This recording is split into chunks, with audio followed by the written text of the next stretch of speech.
Okay, good evening everyone. I call the May 7th Development Review Board meeting to order.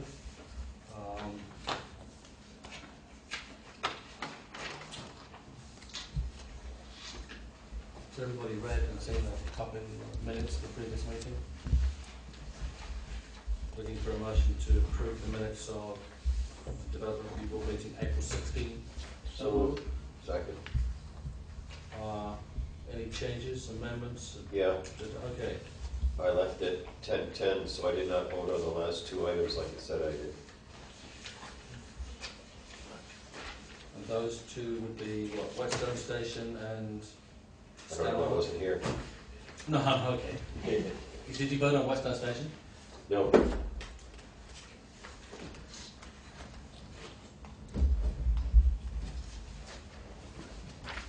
And did you vote on Stanard? No. Okay, any other changes to...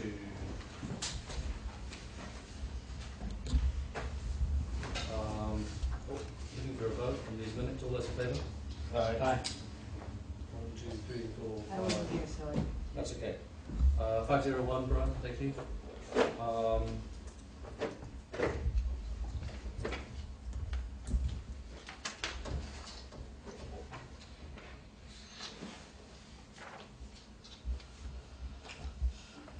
Brian, has the meeting been properly warned?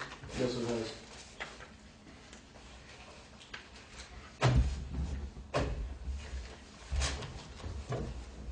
Would any member of the board wish to discuss or disclose conflicts of interest or ex parte communications relating to tonight's? I think I've stepped down from the hospital application. And I will need to do so as well. Okay. As well as a current client of mine. I have represented Barbara George in the past. I do not currently have a matter in which I represent Ms. George, so I believe that I'll be able to participate, but I'd make that at the beginning of that matter. And I will be stepping down from 2012-041, the P&R Associates matter as well. So on BG Enterprises, are you stepping down or are you just No, advising us that I'll we... just Okay, good. make a disclosure on the record. Okay, thank you.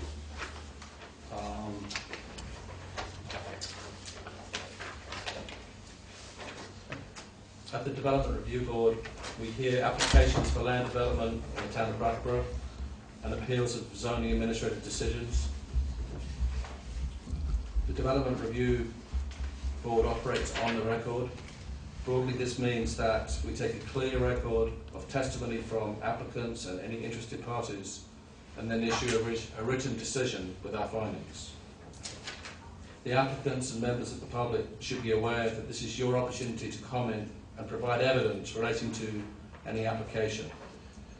In the event of an appeal of our decision to the Environmental Court, the Court will not take additional testimony, but will look at the evidence from our hearings, the regulations, and determine if the evidence supports the Board's decision.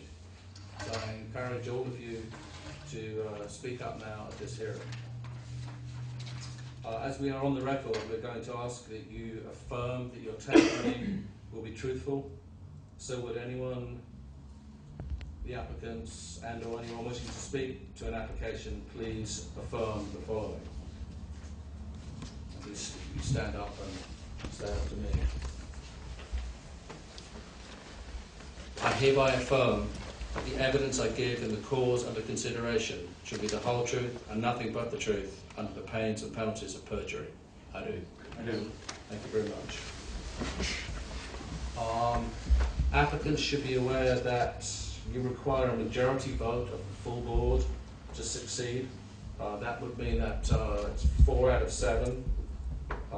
If you don't feel that, I mean, tonight we're short. We have two members of the board that are currently here at the moment that are stepping down on the Brattleboro Memorial Hospital matter. So that means that there are only 4 members of the board to hear that particular application. Application 2012-041, it means there's 5 members of the board. Should you wish to continue to a meeting where there are more members of the board present, then the board will happily entertain continuing to a future meeting.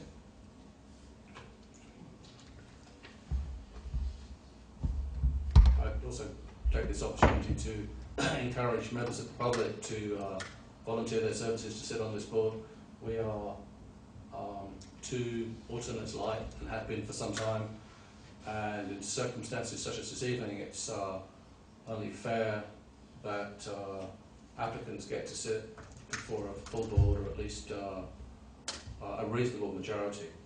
So anybody wishing to put your name forward to sit on this board, please come forward and do so. And in June, I think we'll need even more, right? Yeah, July 1st. Yeah. July 1st, July 1st. Okay.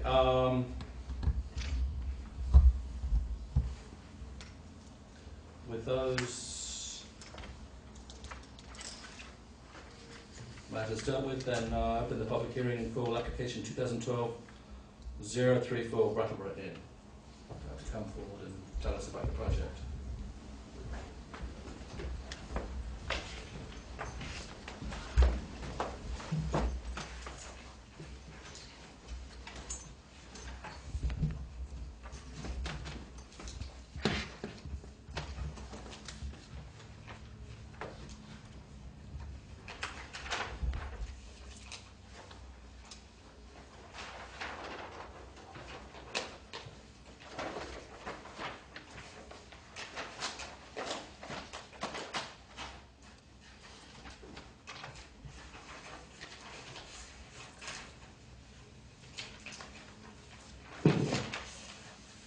Good evening. What we are proposing here this evening is a new hotel located behind the 99 restaurant off Putney Road, just north of the roundabout, also by 991. And as many of you know, you've seen this before because it was approved several years ago. Essentially without any changes, with one minor exception of what you approved. We revised the parking for the west end of the facility so that there's a larger buffer between the property line and the stream and the parking at the request of the Agency of Natural Resources. So that change is the only change, I think, that has taken place in this project since you last saw it. And what it consists of is a 57-unit hotel. Access is from the current access into the 99 restaurant and through the parking lot and around the hotel. Parking is around the hotel. Shared parking situation with 99 in the future facility at the southeast corner, which is not part of the application this evening. That'll come in later. As some of you will remember, certainly there's been a landscaping plan associated with the motel, essentially around the motel area. As you know, 99 Restaurant has most of the landscaping along the front, which they've done a pretty good job with, actually. New sidewalk has been installed along Putney Road. The lighting is in conformance with the policy of the town, and you've seen that before. Parking, as I previously said, we changed slightly, but we still have plenty of parking spaces. I think by the ordinance, we would require 147, and I believe we have 159, although I didn't count it.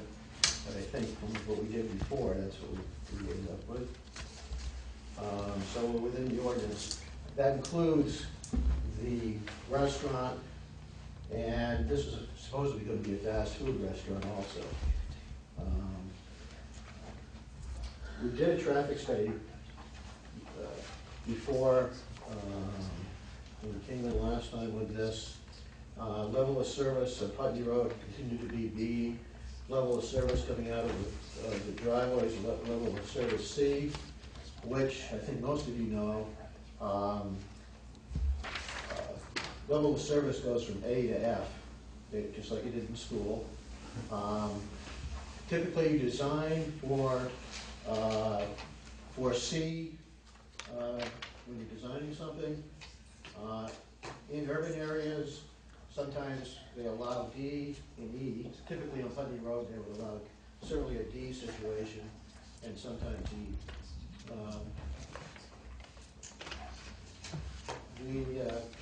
I think that's pretty much it. I think you've seen it before, so I guess we welcome questions.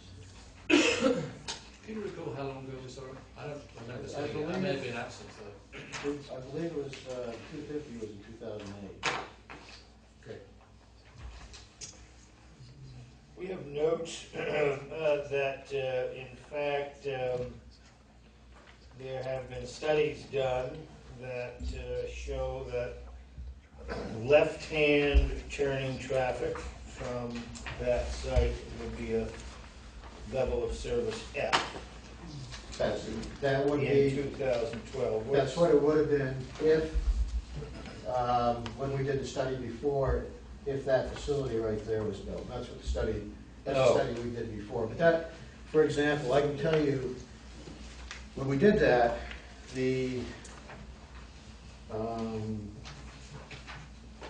this restaurant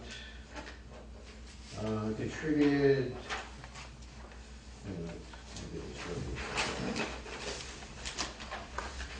The hotel would contribute 458 vehicles per day, and that restaurant would contribute 1,071 vehicles a day. So that's why, if that restaurant goes in there, we'd look at that again. But again, that probably, that's something, it may be acceptable anyways with a few number of left-hand turns, even then, when that comes back in. So just to clarify, nothing we're approving today or approving, considering in this application relates to the fast food restaurant. That's correct. I get the big X out of it. Right. Is there anything on this plan that's related, and there's parking here in the back that's shown on this plan that clearly would be related to the fast food restaurant? You're not planning to implement that at this point? This is actually, this is already in. All of this parking from here to here, with the exception of the stuff immediately around the fast food restaurant is already in Is place. the piece behind the dumpster in place that's showing on this plan? This- Behind the, no, keep coming over. Here, Go behind that. this is, yes. So it's only this area, not sure that this is there either, but I'm gonna say that That's it, okay. that is there. All right. And of course, the stuff around the back side of the hotel is not there at this point either. Okay. Could you talk to, a little bit, I see today we've got it's probably part of the original application, we've got stormwater management. What do you want to tell us, kind of portion of the lot that's further over, the underground tanks? When that system was originally designed, it was designed to the appropriate scale to service this hotel? It actually is designed for the whole complex, including the fast food restaurant. And it does exist, it's already been built, clean service since '99, which is over 40 years, I guess. And that's all underground tanks? There's a treatment system that's underground tanks to begin with, and after that it goes into leaching chambers, so all the water from the site leaches into the ground. Absolutely none of the water from the site leaves the site, except for subsurface. Okay. And when the hotel goes in here, all of the stormwater management is going to feed into that system? That's correct. Okay. Yeah. And none of it is going to flow backwards over to the west of the site into the brook, correct? It is not. Do you, I did tour around the back of the 99 restaurant. I noticed that on the back of the parking lot there's a short or low kind of curve that would prevent anything from flowing that direction. On the back of the lot, I mean, not only is there drainage basins there, but is that going to continue across behind the hotel? Yeah, well, we've got it all drained into the site. Okay, it gets picked up by basins essentially around the site. Yeah, I don't know if there's a curb out there now. There is a curb out there Yeah, now. there's There's a 9 or 10-inch curb, but clearly if you had some small elevation in stormwater for a moment would prevent it Okay, flying on out. yeah, I don't know, I'm not aware of that, I guess that's changed since I've been out there, actually, which was probably 4 years ago. Okay. I would encourage that. I mean, I think that's a you know, a good short-term. I mean, is there proposed to be a curb? Actually, let's have a look at the plan. Is Yeah, there it's proposed to be a curb at the back of the? There's a curb all along this area. So if the curb, okay, that's So everything from the parking area is curved into the site. what happens with something else which was alluded to in the Vermont Agency of Natural Resources comments was snow management or snow removal. Where does that go to? Where do you push snow? Well, actually, I mean, initially, of course, it'll be piled up in corners, but it's gonna have to be trucked off for sure if we have a significant amount of snow, as it is many other places. But is it pushed out to where that food restaurant is, or it's certainly pushed away from the brook? It's not Yeah. pushed in the direction of the Yeah, brook. and again, if it melts, it's gonna melt into the site, because the site is graded, so that everything flows in. Okay. I mean, the reason for my comment is clearly at this point in time, the location of the site where the hotel's going will be somewhere where you could push and pile snow. Whether they do or not, I have no idea, but that's open space right now. Right. So we're losing open space where Yeah, what we're right doing. now, we still have this. You still got that there. Until later. Let's just talk a little bit about the parking spaces.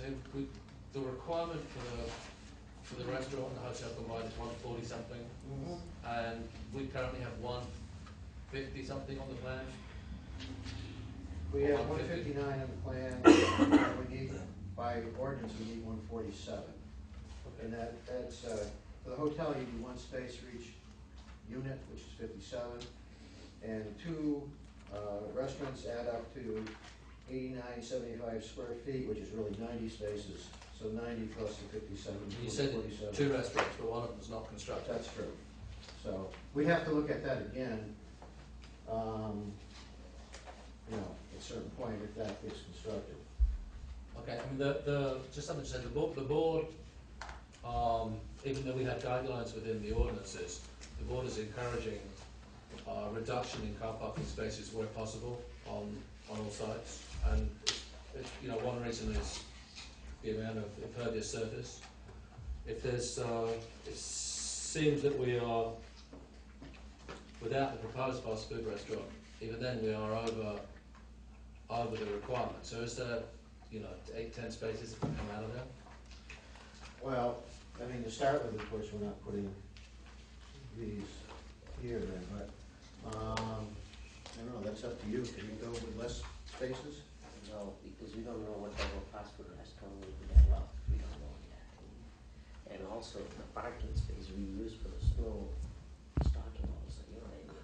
Yeah. So removing that 8 space, we have to go to the back. At the hotel, we have 50.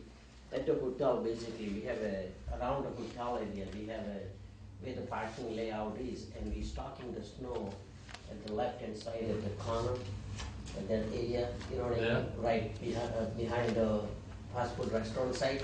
So those are the parking. If we eliminate it, then we will have a less space, and we don't know what type of fast food restaurant can go at that time. You know.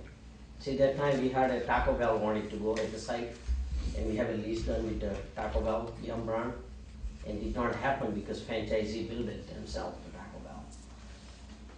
So we kind of lack up that time. But I don't know, losing a parking will be the critical because of the. But you're already in excess, the plan is already in excess of that which the ordinance requires. The ordinance is requiring, or is limiting you to 147, and you have 159. Yeah, but see, we did a 3 with a 3 subdivisions, so which one we can be removed now, then we might have to go another permitting process also. So I don't know how to answer for that. I mean, one of the things is the new parking that's gonna be added is right around the hotel. Yeah. Essentially, and that only makes sense to do that. I mean, that's the only thing that's being added. At this time, so, how many spaces less are we gonna have here? 1, 2,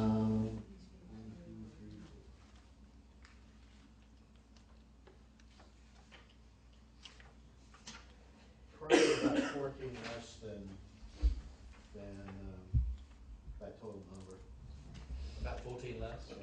There won't be constructed at this point. So we'll be 145 or 130, 135. Yeah, Is that what we're saying? 33, something like that, yeah. Okay.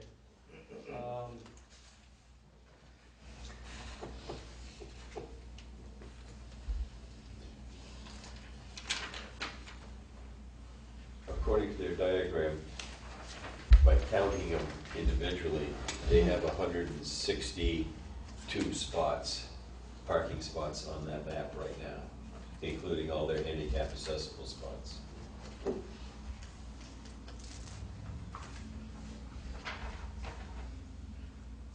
Somebody's counting. Yes.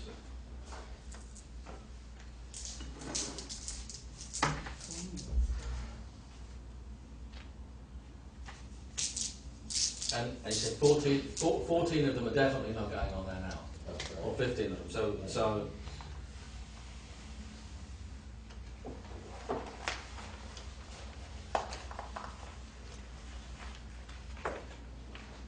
we're sitting at 158. All right.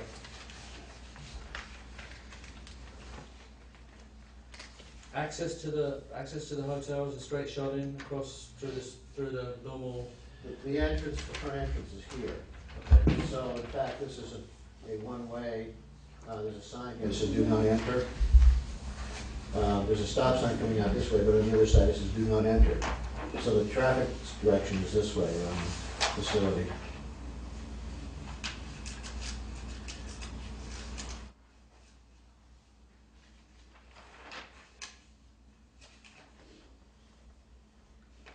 Talk a little bit about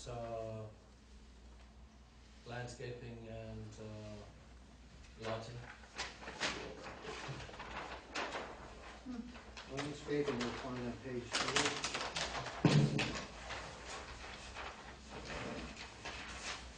Essentially the landscaping associated with the fast food restaurant will not require what's put in at this time. Okay? So we're really talking about the landscaping around the building here in this area. The schedule is on the side over here on your drawing. You can see displayed a number of plants.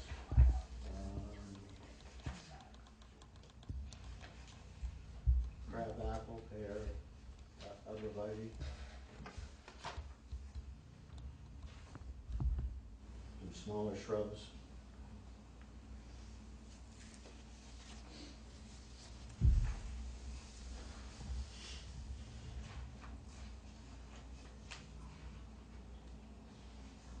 So is there a tree in the rear corner of the west corner of the?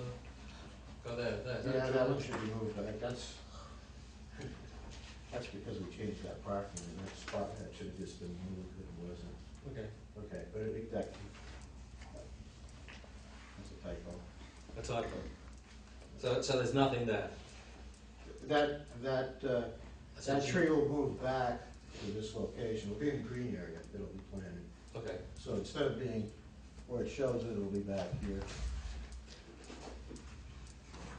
What is it? GT? No, it's something else. I don't know what it is. 2S. All right. What about lighting?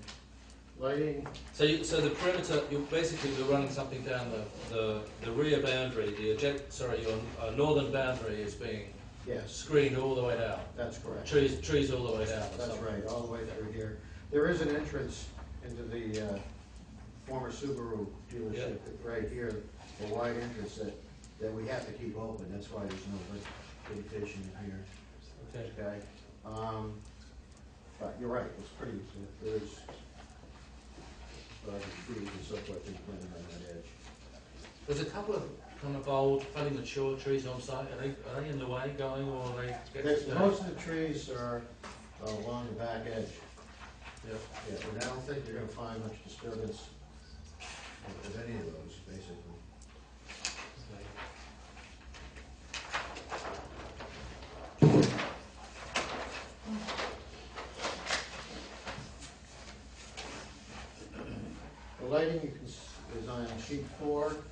As you can see, the spot lighting levels are shown. They're not particularly intense in most of the parking lot, with the exception of right at the entrance. The front door, basically, where they are higher, where they should be. And the type of fixtures being used, are they all on the building, or are there aside, I mean, there's no. the ones in the parking lot, the black squares I see, but Yes. around the building it's just coming from lights on the building, is it? Yeah, there's some on the building. They're not shown on there, are they? Yeah, and there's several in the parking lot here. And some of those are there already, as you know. All of these in this area are already there. And if you've been up there, I don't think you find that lighting particularly offensive. I think it's pretty, it's functional, but certainly not overpowered. What about the facade of the building? Is that lit in any way? Like the Yeah, there's definitely, there's no,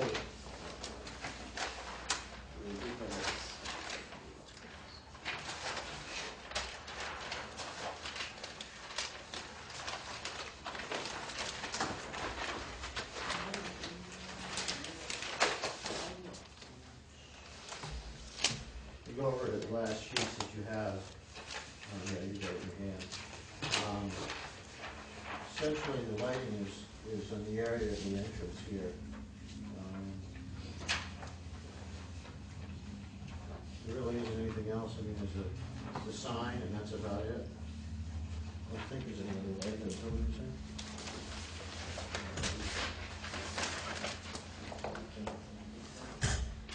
Yeah, there's a lighting plan for the building.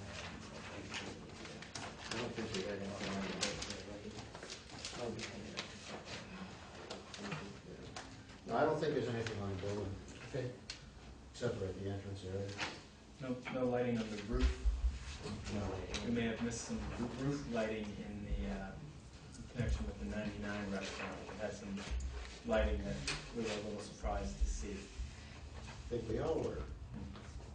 We already been removed also those lights. And since the last time you were here in 2007, 2008,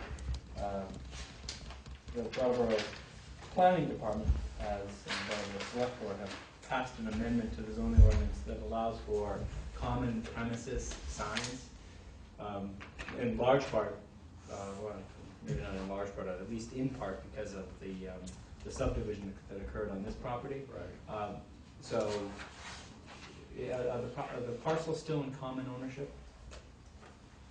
As we speak, yes, it's Yeah. a common concept. Yeah.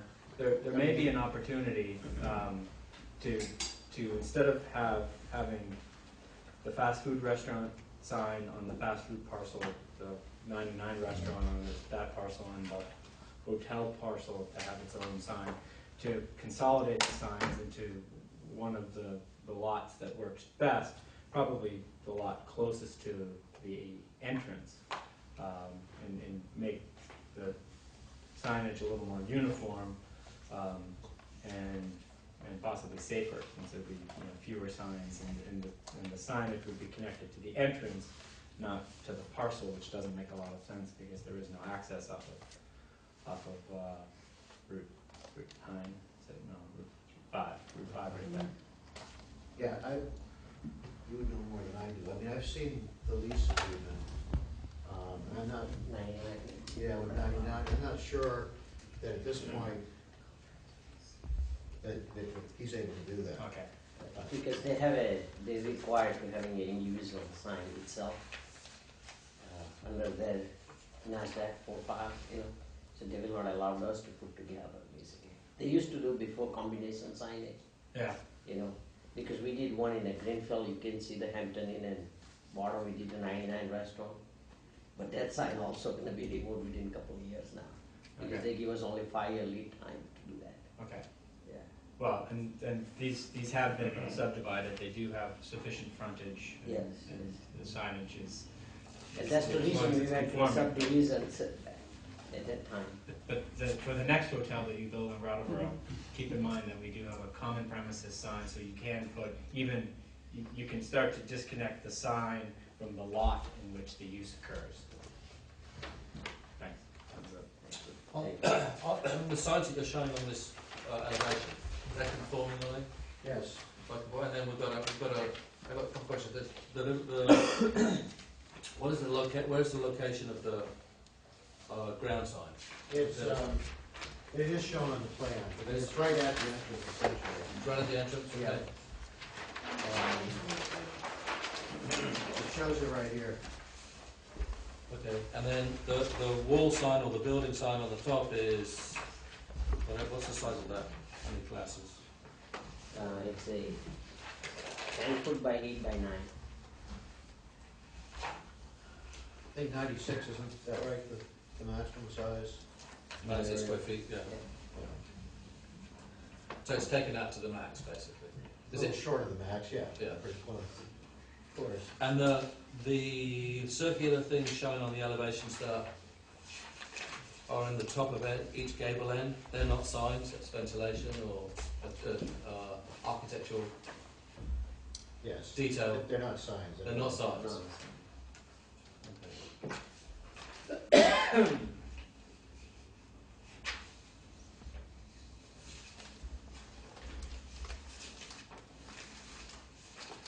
What's the actual full height?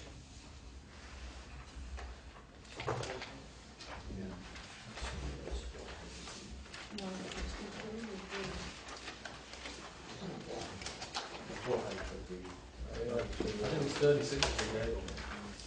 the roof peak. Yeah. You'd ask me that 4 years ago, I could have given it to you like that. 26.7.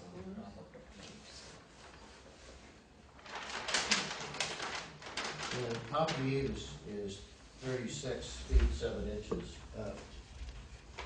Okay. Is there an attic in this place?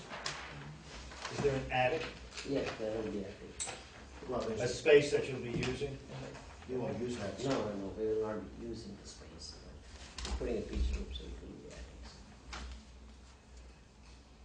I'd say to the top it's just under 50.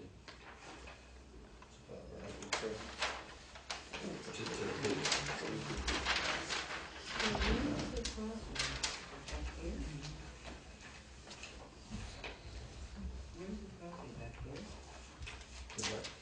Any questions? The only other question I had is one that was raised by the planning department. Is there any internal pedestrian traffic areas? Any walkways? Because I imagine the hotel, there'll be some foot traffic between the hotel and the 99 restaurant at least, and possibly to the fast food restaurant someday. There's probably a fair amount of traffic coming in and taking a left and going between the two buildings. Is there striping or anything else that you know where you want people to walk between the buildings?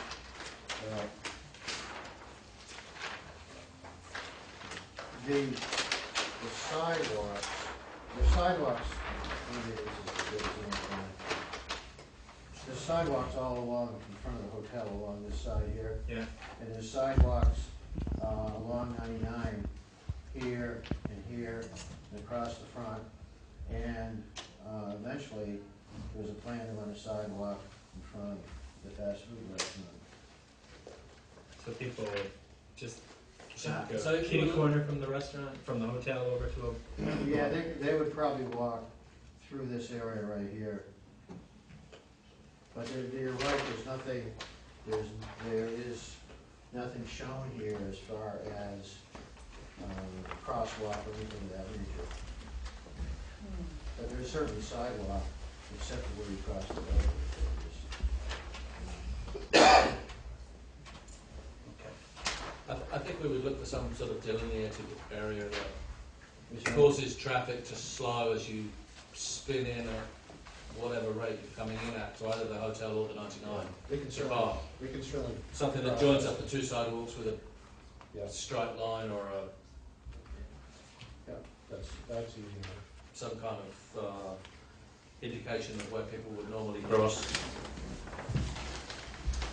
I mean, unfortunately, you leave the hotel and go into the kitchens on the 99, you're going in the back end, you know. So, It's a letter here of somebody from Marie to do that in regard to the 50-foot, 50-foot buffer along the brook. yeah, Peter, how far is the back corner of the hotel from the brook, do you know? Yeah. Certainly the parking lot is a good 25 feet back. Yeah, I mean, that's stuff that we worked with A&R on Yeah. previously. Again, as I mentioned earlier, that's why the parking was changed for.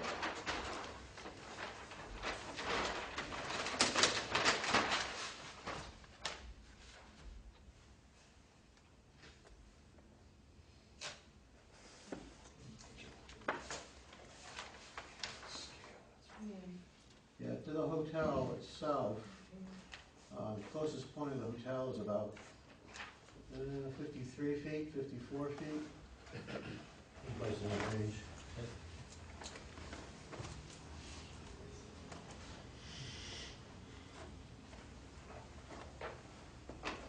Thank you.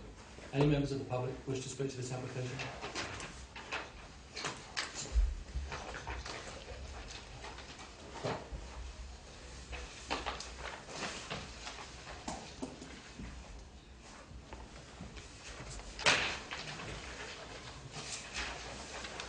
Does the board have any further questions from the applicant?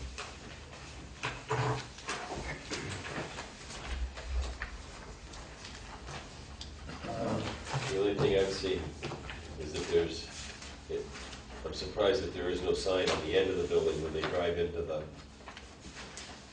entrance to see where the hotel is, because there's going to be a blank building there. It just surprises me that there's no sign on the end of the building to let them know which one's what. But signage is a major issue because it's facing to 91 instead of Vermont doesn't allow us too many signage. I think if they're driving down, if you're So coming that's down, the reason we like to put it in more signage, but we can be, you know. if you're coming down far from the rotary, you'll see it up in the background, above the 90, the roof of the 99. Yeah. And then there's the. I think you. And that's where you're gonna make your decision. Yeah. Going around the rotary. Yeah, only 4 feet started, but the town requirement it is, so I don't think so we will. So with the few of the amendments that we just, or the suggestions or members we just talked about, the parking thing is a little bit of a concern to me in terms of the number of spaces, 162, 159, or whatever it is. If we can find any way to pull that down. I mean, certainly I don't believe that the hotel, we've got businesses here that operate sometimes at the same time of day and sometimes at different times of day. No one stays in the 99 overnight. So hopefully there's some kind of like, I know that a lot of it, the blacktop is already in there and the spaces are already in there, but if there's some kind of compromise in terms of minimizing the amount of parking we have there. So, right, it's a town rules and the zoning. I own 18 hotel in throughout the New England area. And I have one hotel, just similar, same thing, exactly the same footprint, what I'm planning to put in Brattleboro. Yep, I built it in East Windsor, Connecticut, with Cracker Barrel Restaurant. yep. I have 48 car parking with 58 home hotel, and we still never run out of parking. In last 10 years, I've been operating.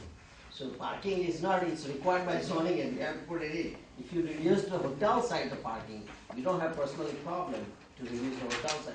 But zoning is required by each car parking, 1 car parking for the hotel rules, you know.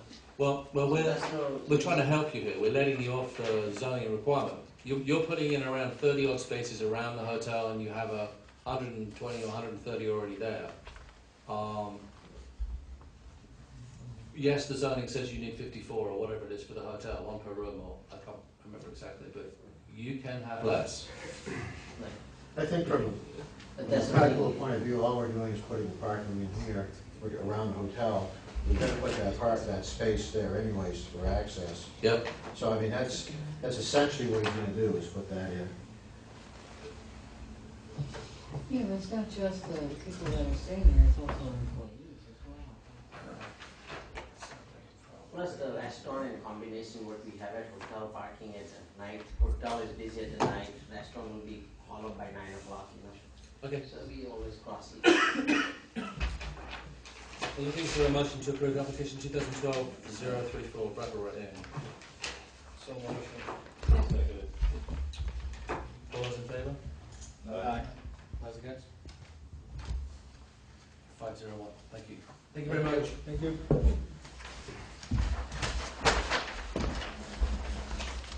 Call application, no, Peter, you're still up. Call application 2012-035, British Contact.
Yeah, I think it is good.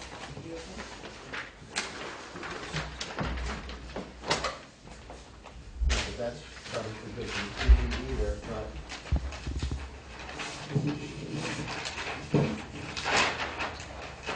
As I remember, I think it was, seems like a long time ago also, we were here with the subdivision. On Guilford Street and Hillcrest Terrace, the intersection, the existing home on Lot A here, proposing to subdivide 2 other lots, one with frontage on Guilford Street, the other with frontage on Hillcrest Terrace. The lot on Guilford Street would have town water and sewer. The lot on Hillcrest Terrace will have town sewer, but they'll drill their own well at this point, because the town's pump station located here really doesn't have excess capacity for additional units to be added to at this point. But we will be relocating the water line to the edge of the property. This is a town line that runs through there as part of the agreement.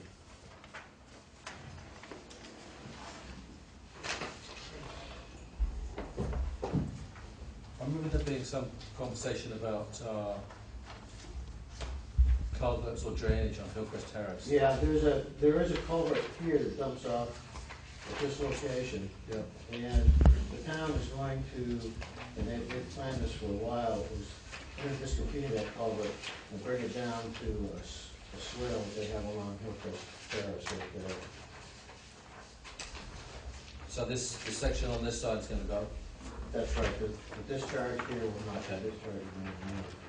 and does that facilitates the driveway or the access to curb cut into that lot?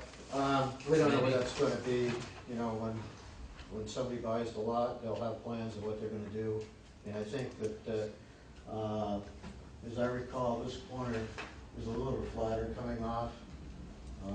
So they may wanna put the access over here. You never know what somebody has in mind. Okay. The lots are all conforming? Just Yes, remind me, they are all- conforming lots. Yes, they are. And you have entered into a development agreement with Public Works of the town in relation to this, or you have an agreement with them? We have an agreement with them.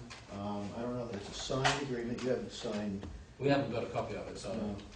But we have an agreement with Public Works. And I don't know, Brian, do you have a copy Brian, of do you it? have anything on Public Works? Okay. And that agreement is for relocating the water line? It's a bunch of things, actually. It's relocating the water line. It's actually giving the town a 7-foot strip along Guilford Street, because Yeah. right now they only have like a 30-foot right-of-way rather than a 50-foot right-of-way. And it's also taking care of the culvert. That's what essentially the agreement is. Okay. And we had also talked to you about stormwater management on this site, Yes, and I see that you request that that engineered plan is provided when the lots are developed rather than now. yes, that's what we requested. Okay. That's all I have. Any members of the board wish to? Any members of the public wish to speak to this application?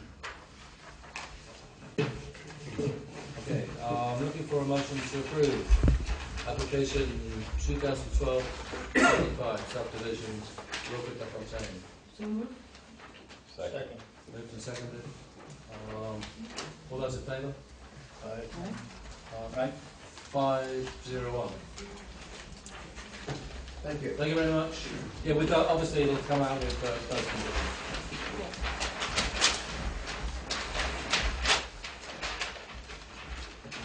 Okay. Call application 2012-036, Barbara George. Please come forward.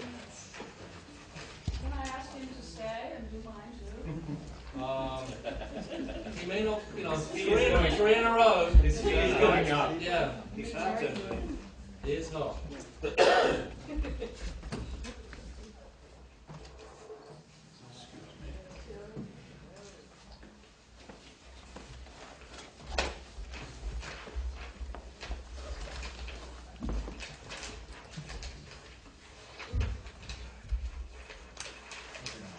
No, I want him to stay.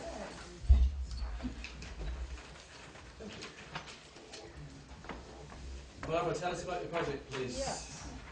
I'm Barbara George. I'm the developer of part of the SD Organ Factory Complex, which is now a PUD, thanks to all of you, about 5 or 6 years ago.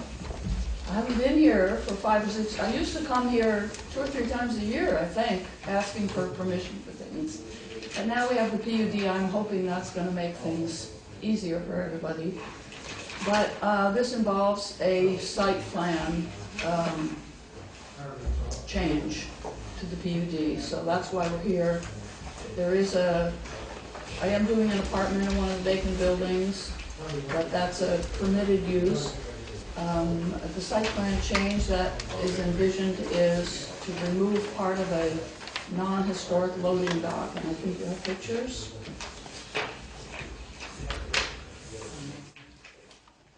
I have to say, in 4 or 5 years that I have not been here, your procedures have changed for the better from the developer point of view.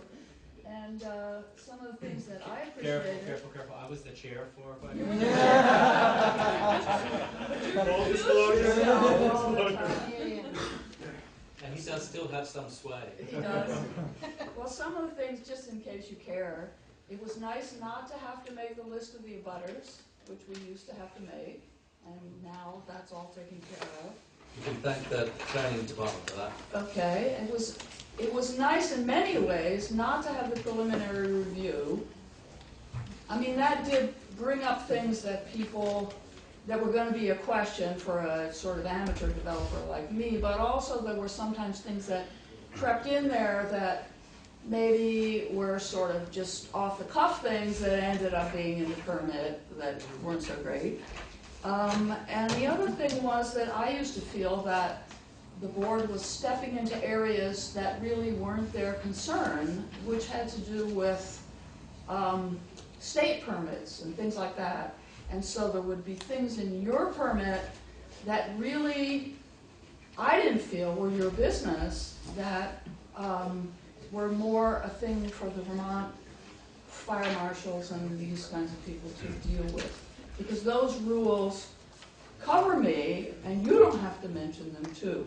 So a lot of the stuff is gone now, and I'm happy. I mean, it seemed much easier to me this time than 4 or 5 years ago. So thank you for whatever caused that. You will find that we did call those out. I saw some of them on the, We may not go into them, but we call your attention as an applicant to the Right. fact that state permits may be required. well, that was And that- exactly, that's and that- very good. That's the way it should be, but Let's you say you should don't tell make me that. mistakes. Yeah, no, that's great. But Barbara, tell me a couple of things about this project. You've got a photograph on the back of your application, and underneath is a nice little cartoon sketch. No, not cartoon, nice sketch. So you're removing a 1970s or approximately 1970s loading dock thing, and you're getting two porches back, or a porch anyway. You say existing structure. So are they hidden behind that or within that? That was the next point I was gonna bring up, that although in the announcement of what we're doing today, it just said to take away part of the loading dock, in the findings and the decision, it was incorrectly stated that it was gonna be replaced. You'll see the wording there, and I would ask that this be removed. We have a draft decision. They're not. Yeah, I have the drafts. It's not. It set in says, stone. remove a portion of non-historic loading dock, replacing it with a porch. There is no replacement going on here. All it is you take away things, and that in the picture is what's left. Which point in the draft decision are you looking at? The What was the number? decision, all right, it's in the, at the end of the preliminary paragraphs, the end of the third paragraph, just before the findings of fact, Okay. says Got it. replacing with a porch, if you would Got delete it. that. So And then again, it appears in another place. we'll take care of it. All right. So There's no replacement of anything.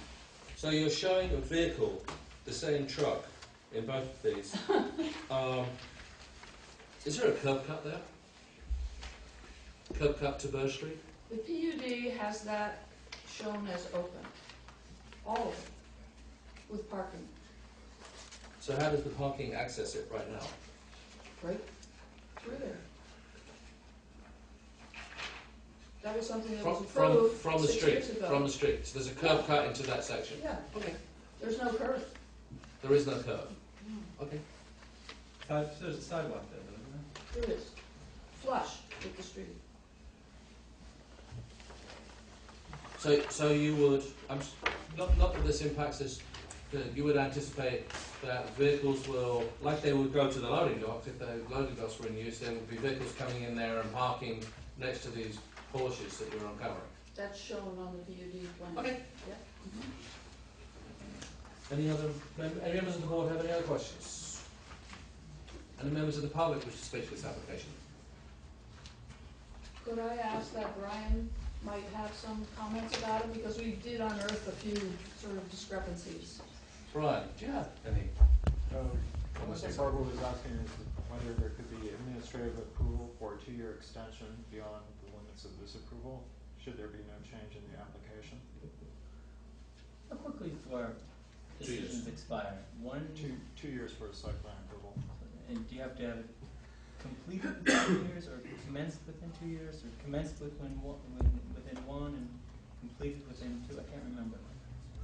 We don't have it well defined, just that the permit itself is It expired. expires in 2 years. Okay. I think you have to start it within 2 years. Yeah?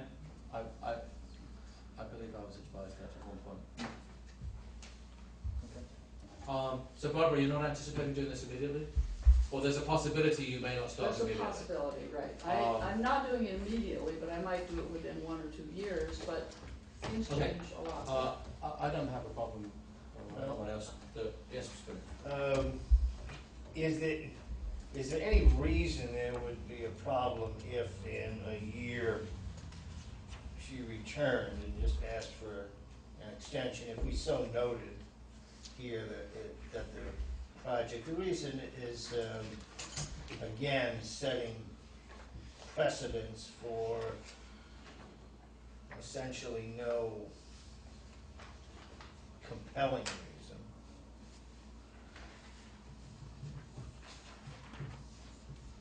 I don't know if it's a precedent, if it's a PUD. I mean, PUD rules say that that non-historic things can be removed. So in a way, maybe Brian could even give administrative approval to something like that, because it's in the PUD rules. And in fact, there's a lot of things that you've stated here that are just redundant, because they're already in the PUD rules. Well, So- if that's the case, then we don't have an issue, then, Yeah, right. then you can just return any Right, time, but, right. I don't see it, if the 1 year does apply, 2 years. 2 years.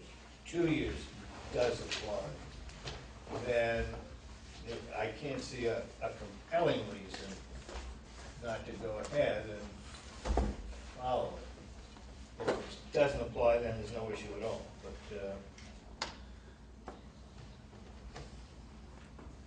Could you make that a little clearer for me? Well, In 2 years, do I have to come back here or not if I didn't do it? well, hopefully it would be an administrative Yeah, I can live with that. yeah. thing, but if the rule is 2 years and you have to reapply, perhaps not necessarily come before us, Okay. but you do have to report in to the zoning administrator. That's what she's requesting. That I wouldn't have to come back She wants before to- the Development Review Board, because you had already said. How about a 1 year extension? At the end of 2 years. 2 years, you administratively approve a 1 year extension. If you go beyond the 3 years, you're gonna have to come back and see us. We're fun anyway. Sure. It may not be us. Well, I've been away for 6 years, I can go another 3, right? Okay.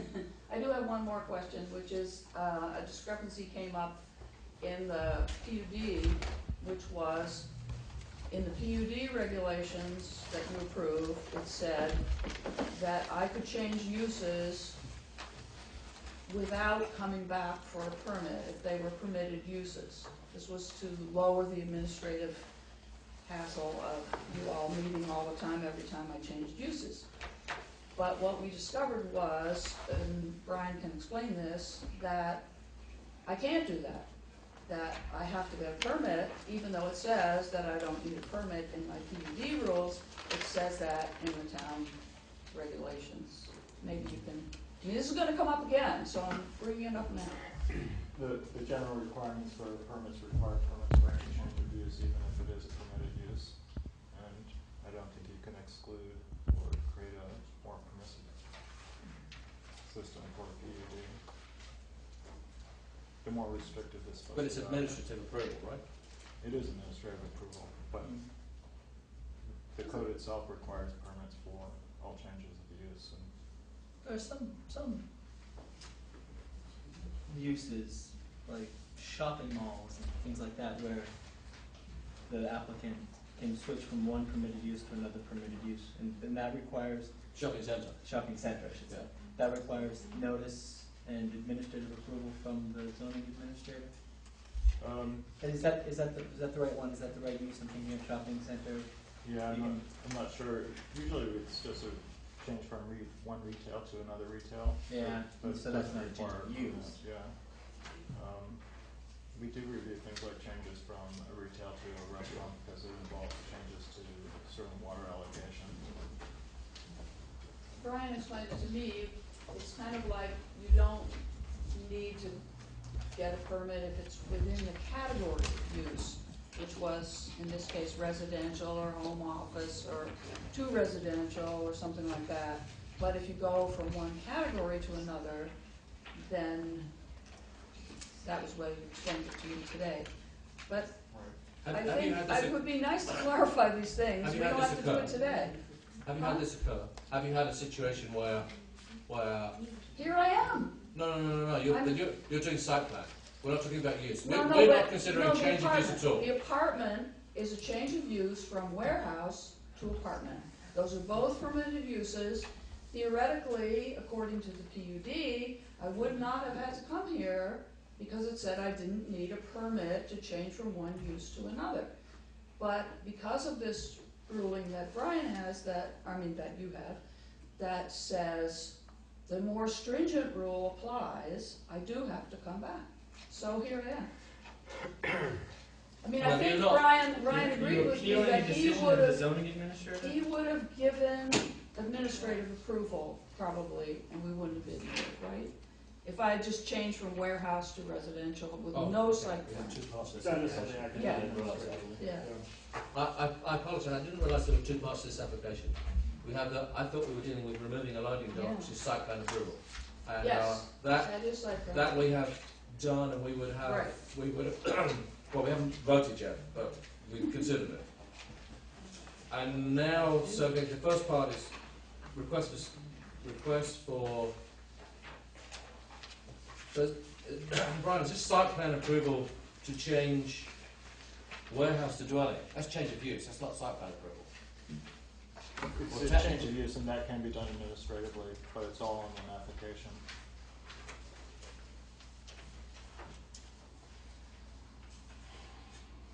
Okay, so let's just separate this for a second. We have site plan approval, which is relating to the demolition of some loading docks, Yeah. which the board has considered and we would have done on the site plan. Okay, we now have a change, no, we have part two, we now have a change of use from warehouse to residence, which this board is considering or not considering. Or The storage. board doesn't need to consider Okay. it, I can approve it So you can administratively. do that administratively. Right. It's on your approved list. It's on the PUD list of approved uses. Right. So you do have to file a piece of paper with the planning office to say, I'm taking my warehouse out and I'm putting a restaurant in, or whatever's on your list. You don't have to come and see us. Okay. Okay. Unless Craig is No, no, going to no. find to the contrary. Looking for a motion to approve application 2012-036. So, Second. All those in favour? Aye. 501. Thank you very much, Barbara. Thank you. Been another 5 years, Okay, I have a question. Seems like you have a rather large contingent for your hospital. Can we do the we don't ER have, associate first? No. No? Okay. If you don't mind, if you keep it in order, my client is yet to show up. Dr. Chargio stepping down here. I am indeed. Who's coming forward to present the, oh, very good. Just before you stand up, I'd like to remind you that you have a board of 4. Right. Okay, you need 4 votes in the affirmative to have a successful application. I can vote. I don't normally vote, but I can vote. And will be required to vote for this to move forward or to start. Should you wish to continue this application to a meeting date in the future where we have 6 members of the board, yes. It might be worthwhile to give them the option to have it recessed and go into a deliberative session, so absent board members can review the record and vote it in We future. could do that. We can also do the following. Thank you for pointing that out. Rather than taking a vote at the end of the application, we can go into we can close the hearing, have 2 absent board members, which would be James and Michael, review it, and then take a vote at a later date. That's also possible. Is that something, You can request that. yeah, can we present and then decide Sure. later? Yeah. Yeah, absolutely. Please come That's what forward. we'd like. The other thing while he's here is that there's a number of people that have come in since we started. If you are here, actually no, it doesn't matter which application you're here for, we need to affirm, if anybody wishes to speak because they're interested parties, then I need to get you to stand and affirm the following oath, unless you've done it already. Do you require that as attorneys as well? No, attorneys are excluded. But anybody else that wasn't here when we had the opening, and you wish to speak, then stand now and affirm the following. Thank you. Anybody else? I think there are a few others. Anybody? The 2 ladies in the back? Oh, okay.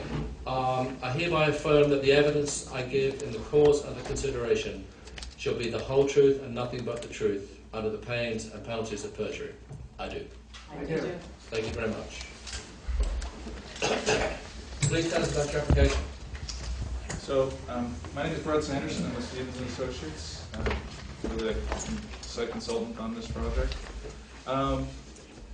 Essentially, the application is to add a third emergency generator at the Brattleboro Memorial Hospital.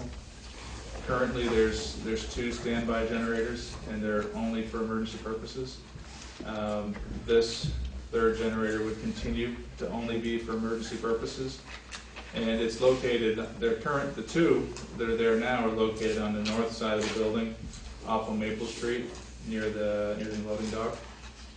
And the third generator would remove the existing fencing that's there, remove the existing landscaping that's there, at least the shrubbery, and we would extend the pad and the containment for that generator, and then reconstruct the curb wall, the containment, replace the fencing, and add landscaping around that.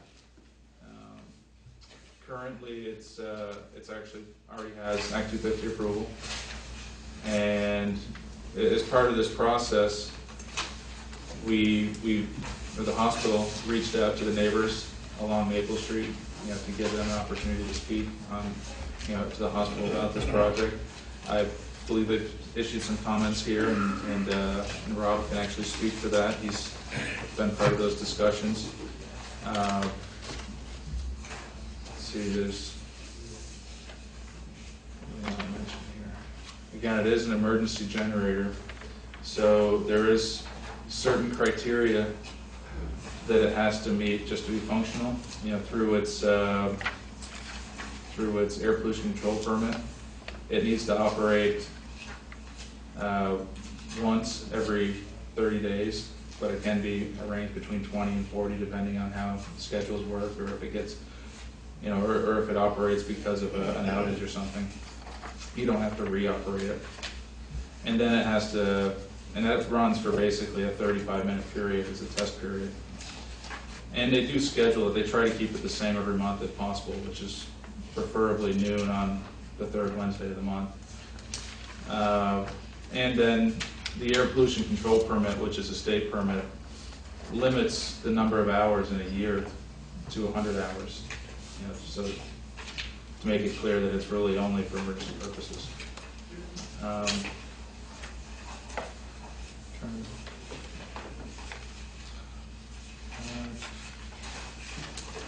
So the fencing, the screening for this, we're proposing to replace back with, actually I should probably step back from there, because I think that Rob has had discussions since the initial application with the abutters. So, but Hi, I'm Rob Prohaska, Plant Services Director with Brattleboro Memorial, so I'd like to add to what Brett has started off with regard to the generator. So the reason we need this third generator is, I won't get into too much detail, but we have basically 2 branches for our electrical system by code. One branch would serve things like IV pumps, lighting, safety, and those sort of safety equipment. And the other branch is what's called the equipment branch, which serves things like the boiler room, air handlers to bring in fresh air, and in our case, we have some of our cooling on that branch, elevators, larger equipment such as that. The issue is that the branch serving the safety and the clinical equipment is at capacity. So we're running our generators actually over their stated capacity, which is about 80% of nameplate rating. So they're running at times at 85 or so percent of nameplate rating. The issue is if we have an extended outage of 4 hours or longer, then you run into potential problems with overheating and losing that generator. So it's for that reason that we've got an engineer on board, an electrical engineering firm, and they've recommended that one of the options we pursue was this larger generator. And so what this will do is this will give us that generator to primarily operate that clinical branch, and then the other generator, we will use a second generator in case of a power outage for equipment. This gives us some advantages. We have a third generator in case one of those two doesn't start. So it gives us a backup by leaving one of the generators there. So that's why we pursued the project this way. So that's the reason for doing this. We need this for the safety, we believe, of our patients in the case of an extended outage. So with that in mind, we did the application. As part of this, knowing we'd have to get Act 250 and knowing we'd have to come to this board, we did write some letters to our neighbors on Maple Street, the ones that are most affected by this. And we had 2 meetings with them to discuss various concerns they have with the hospital on Maple Street, including these generators and other concerns they have. The first one was attended by Steve Gordon, our CEO, and the second one was attended by myself. And we attempted to address some of the concerns they have: landscaping, noise, lighting being the 3 major concerns that they have. So with regard to noise, it was noted by the neighbors, and it's in the applications, that they'll be at the property lines, have approximately 75 decibels when in operation, and that's in line with what the current generators do give off when they're running. And I believe that it was pointed out that the town ordinance says the 70 decibel bogey as being preferred. However, the generators are enclosed in sound insulating. The proposed generator we have would also have sound attenuation around it. And that attenuation is designed by the manufacturer and is done so that you could both get ventilation, which is needed to run the engine, as well as attenuate the sound of the generators. So that's one concern. We've attempted to address that as we can. Plus, we believe that the screening and both the landscape screening and fencing screening will help with that. In addition to that, we've had the concern about landscaping, and when I went to the meeting with neighbors on Maple Street, I began to better understand some of their concerns, because looking across from Maple Street at the Maple Street side of the hospital, you see mechanical equipment and stuff that is open and not screened by any greenery. So we've made a commitment as part of this project to actually go beyond what was suggested by Stevens and Associates here, and we spoke to the neighbors, and we will do additional screening, which I'd like to do as part of the project, not before the project, so that with the construction of this project we don't damage any additional trees that we plant there. And we've also asked the neighbors to propose the screening they would like, be they deciduous, be it evergreens, and things like that. We have done some improvement that was brought out by the meeting that Steve attended, the first of these 2 meetings, where we put in some additional or some larger screening by our oxygen tanks. We had planted some trees there roughly 3 or 4 years ago when we had to do an emergency repair to a sewer line. They did not grow as I had anticipated, and so we put in larger species to help with that. So, and the other thing we tried to address as part of this application is lighting. We have actually upgraded a bunch of lights on the hospital, both on Maple Street and off of Maple Street, with regard to, we've put in LED lighting, downcast lighting, to address some of the concerns that were pointed out about the old wall packs that shine out as well as down. So we've added downcast lighting, and in fact on our loading dock, we made 2 of the 3 lights there. We put those on a motion sensor so that they're not on. Some other things that were pointed out were lights that were being left on, and we've made sure those get turned off. We actually appreciate that pointed out, because it's a waste of electricity to leave lights on that aren't needed within our building. So we've tried to, as part of this, address the concerns of our neighbors, and as I say, we're willing to work with them to go beyond what's been shown on the plans here with regard to screening and things like that. So. Can I ask you a few questions? Absolutely. Have you finished? Yep. Okay. You talked about, so there's 2 generators there right now. Correct. Split on 2 circuits of 2 different functions within the facility. Correct. You're adding a 3rd generator that has greater capacity, and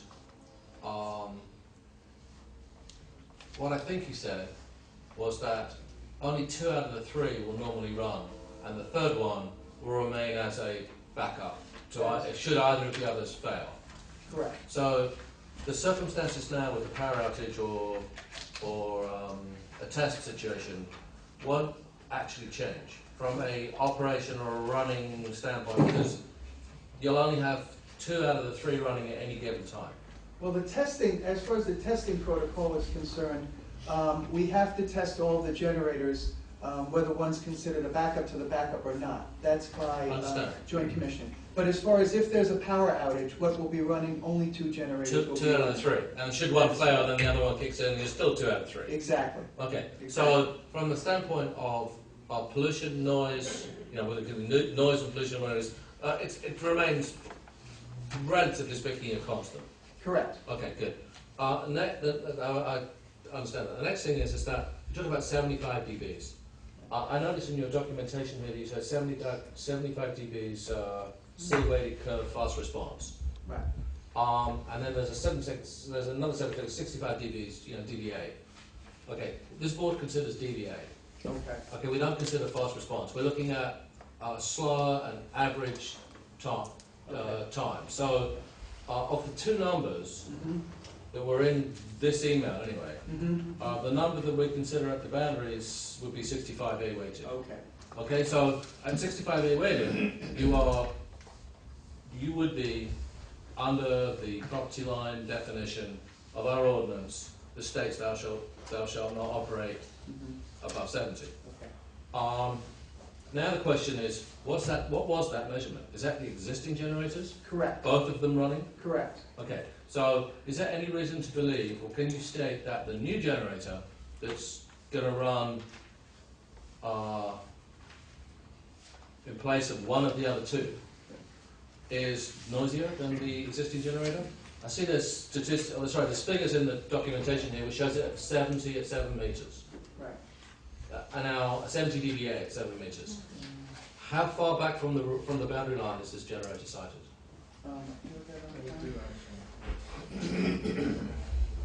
You're going to get all the tricky questions from me. That's good. Hopefully we have the answers.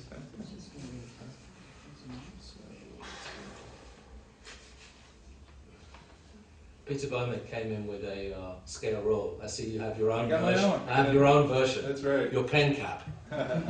So the new generator, which will be a little bit closer than the other ones, Yep. is actually 50 feet from the property line. To the right of way, basically. Yeah, to the right. And the figure in here was, just remind me, 70 70 at 7 meters. Yeah. Okay, and 20-something. sound That's 20. degrades the further away it gets. Yeah. Okay. Next question. In this, just confirming the documentation here in front of us. In this packet, or in this submission, you had a picture of a manufacturer's encasement, or Yes. Yep. what is it? Yes. So that is the final outside shell of this generator. Correct. It's not going in another building that's wrapping around in No. whatever it is. No. Okay. These are designed to be placed outside. The only Okay. addition we're going to do to this, which we had done to the 2 existing generators, is we add a small roof to them that we build in-house that helps with shedding of rain and water on the That's not a generators. Right. Okay. Now talk to me about the next layer, not the next layer, but the next barrier out. You have existing now around the 2 generators a fence of some sort. Stockade style. Stockade fence. style fence. That stockade fence is going to move, or a similar one will be put around the new generator or the new generators complex. All 3 of them will have a similar sort of fence Yeah. that That encloses. that type of stockade fence is how tall is it, roughly speaking? I think it's an 8-foot fence. 8-foot fence. Yeah. Okay. And are you going to use the same type of fence? You're going to replace the existing fence, or the one you're taking down, with a similar kind of fence, Right. or the same kind of fence? Yes, yes. And that provides some form of a little bit of sound attenuation, or Yes. some form of barrier. Yes. Then you're going to put shrubs or plants of a coniferous or deciduous Right, nature? we're gonna put evergreen style around that. Yep. And then there are other plants when we get some input from our neighbors on Maple Street, we Okay. wanna put in addition to those, and as well as in front of some of the other existing mechanical equipment Okay. on Maple Street. You just mentioned in your opening remarks that you were going to go beyond that which is there now, and I take it beyond that which is on this plan? Correct, yes. Okay. We have some other mechanical equipment, air conditioning and stuff like that, that we've committed to put some shrubberies in front of. But we're not, I know. we're considering the generator right now. Understood. And the generator complex, which is what this application is for. If you Yeah. plant shrubs all around the rest of the site, that's great. So in terms of this generator, you're going to back that up or put additional plants around this generator Yes, to further mitigate the sound? the sound and the view of it, yes. Okay. And it's likely to, these plants or shrubs are likely to grow to a sufficient height as to obscure the That is, full height of the 8-foot fence and the full height of the bright yellow painted caterpillar cabinet. well, the 8-foot fence will obscure the bright yellow caterpillar, but yes, that's the goal, that they grow and continue to thrive. To thrive, okay, good.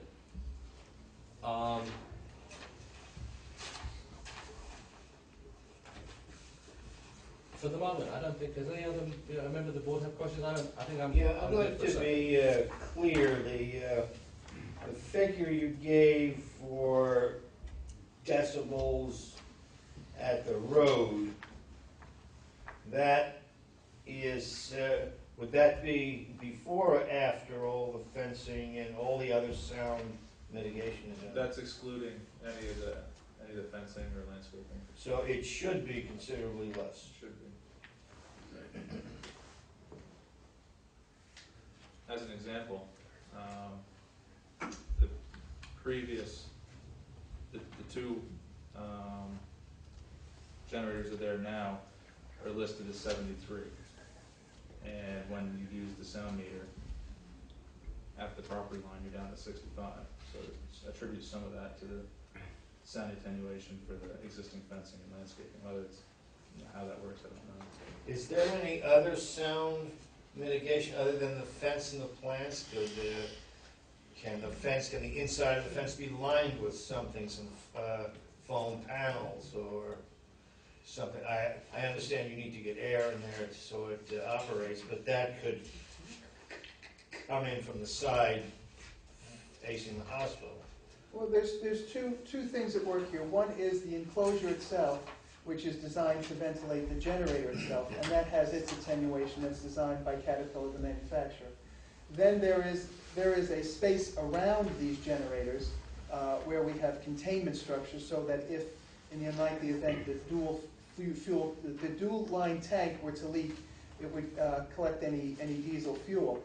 And around that pool, if you will, that's where the stockade fence and the evergreen shrubs would grow. Right. So for that, there would be a potential to add, to further attenuate if we wanted to put some sound absorbing material on the backside of that. So that would be a possibility if it would be deemed to help. Are there any other measurements taken from the other side of the street? Perhaps that would perhaps more accurately reflect what the neighbors are hearing. I took measurements of our existing generators both at our property line and across Maple Street, and to be honest with you, there was no difference in my readings. The readings that I had both at the edge of Maple, where the grass is, and our hospital property were the same as they were when I stepped across and stood on the curb of Maple Street across from Maple Street. So the 22-foot or 24-foot width of the street or more isn't enough to dissipate any more of the sound. It did not when I measured it, and there was no wind that day, so I think that's a Yeah. fairly accurate measurement.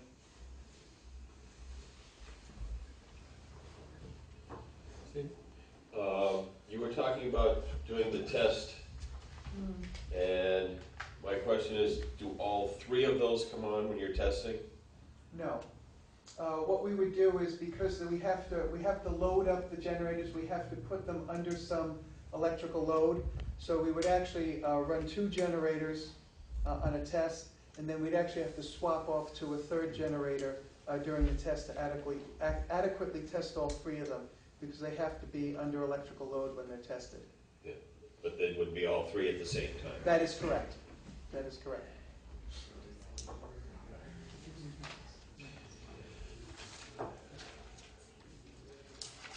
Will any members of the public wish to speak to this application? Please come forward, stand at the microphone, give us your name. If you live on Maple Street or Belmont Street or... I live on Maple Street, my name is Sandra Cunningham. What's your name? Sandra Cunningham. Thanks, Sandra. Okay. 3 questions, I want to say them before I forget.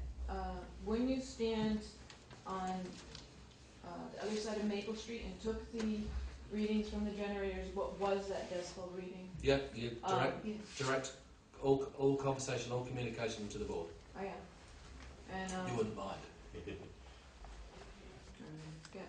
And the fence and the bushes actually enough to really negate some of the noise coming across.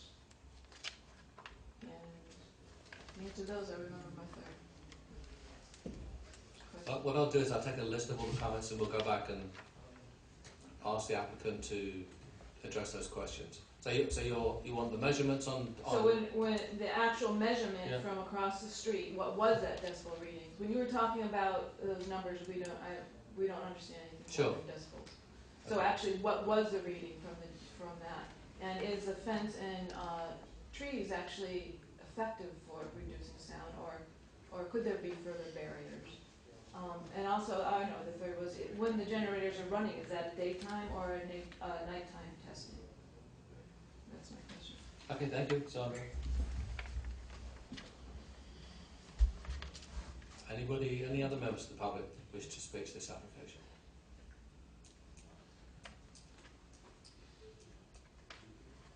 Okay.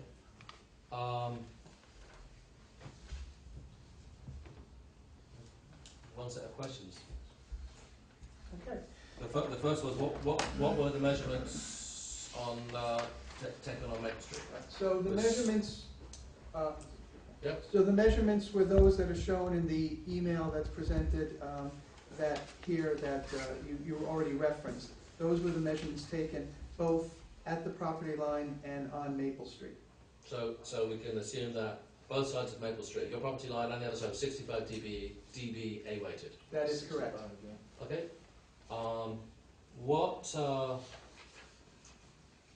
Then the question was, how effective do you believe the fencing and the shrubbery, and maybe could it be improved by having either more shrubbery or different types of shrub? I mean, do you have any view on the screening? Well, we would certainly, as I said, we're open to working with the neighbors to add more screening to Maple Street itself. In one of the meetings, there was actually Sandra did present a drawing showing the kind of screening she'd like to see, and I believe the other neighbors want to consider, and we'd be very happy to do that. As far as how much additional sound attenuation we get from any additional shrubs, it's hard for me to say, because when I took those measurements, that's with the existing fence and shrubberies there. So we didn't remove them to take any measurements. All right, and then the last point that you raised was your testing regimen or routine occurs, I mean, you gave us some guidelines in terms of it has to be every 30 days and not greater than 40 and not more than 20. But you do this, I mean, is there a sort of a published day, like the sirens go off and you test? I think Bud mentioned it, but I'd be happy to reiterate it. We try to do it within, well, we do it at noon on Wednesdays. So it's a daytime test. We do it during the first shift. We're very consistent about doing it at noon. And we do it because that's when the person who is the one who's designated to oversee the generators is on duty. He's a day shift employee, and we would not intend to do it any other time but on the day shift. And as I said, it's done, or expert said, and I'll repeat it, we do it the third Wednesday of the month at noon, give or take 10 days but it is always done at or around noontime. How long does the test last? It's actually, it's about a 35-minute test. It takes 30 minutes of actual run time, and then after you're done running it, you don't just shut the thing down, you let it cool down a little bit. And so it takes about 5 minutes of cool down before we can actually shut the generator off after the actual test. So do the decibels get less as it's cooling down, or? No, the generator, the engine noise that runs the generator is fairly constant at regardless of its RPMs. So that's going to double with the 3 generators, with the first 2 going off, doing your test, and then the next 2 going off to test the 3rd generator. So that's going to be an hour and 10 minutes. Roughly, yes. Yes. I've just another quick technical question. In relation to fuel, you have diesel storage tanks there? Yes. Are you changing the capacity of the tanks? Because you're changing the generators? The generators come as a package. They come as an engine, they come as the actual generator, the enclosure, and they sit on top of what's called a belly tank. So they come with the tank, with their own tank. So this generator will have its own fuel storage tank. And so, okay. so you are in effect increasing the amount of fuel stored on site because it's for each of the generators. Yes. And then although I haven't looked at the detail, presumably you're increasing the spill well or whatever it's called. Correct. Around them. So we've got to, in the event of a spill, it's going into it's contained. Right. The tanks themselves are double walled, so this is actually a third, by having the spill containment, that's actually a third measure of safety to prevent the oil from leaking off site. Okay. The fuel, I should say, from leaking off site. Anyone else in the public wish to speak to this application? Anyone else on the board?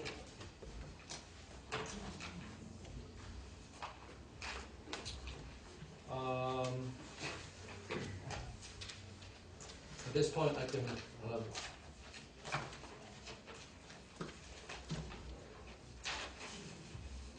this point, we'll close the public hearing. We can take a vote at this point if you like, or we can defer and. We would like to have the board vote now, Okay. if you please. Looking for a motion to approve application 2012-037 Brattleboro Memorial Hospital. So motion. Second. All those in favour? Aye. Catherine, aye? Yeah. Motion in the affirmative, 400. Thank you very much. Thank you. There will be we'll put some, sorry, I should have said this before, there will be some points in there dealing with the additional screen. Yeah. Right. Okay. That's good. Thank you. For application 2012-041, P&R Associates.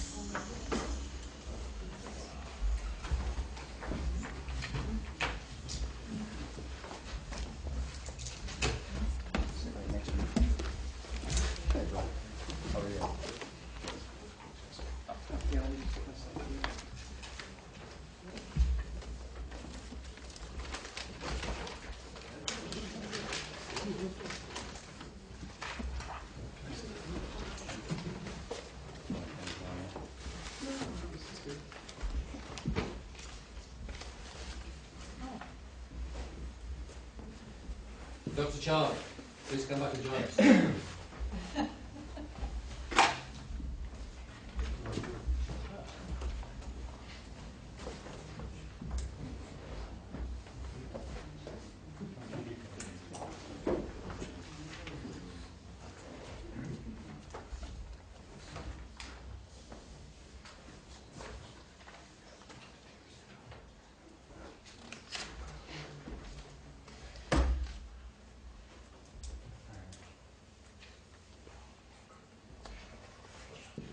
I don't know, I guess there being no applicant present, we should,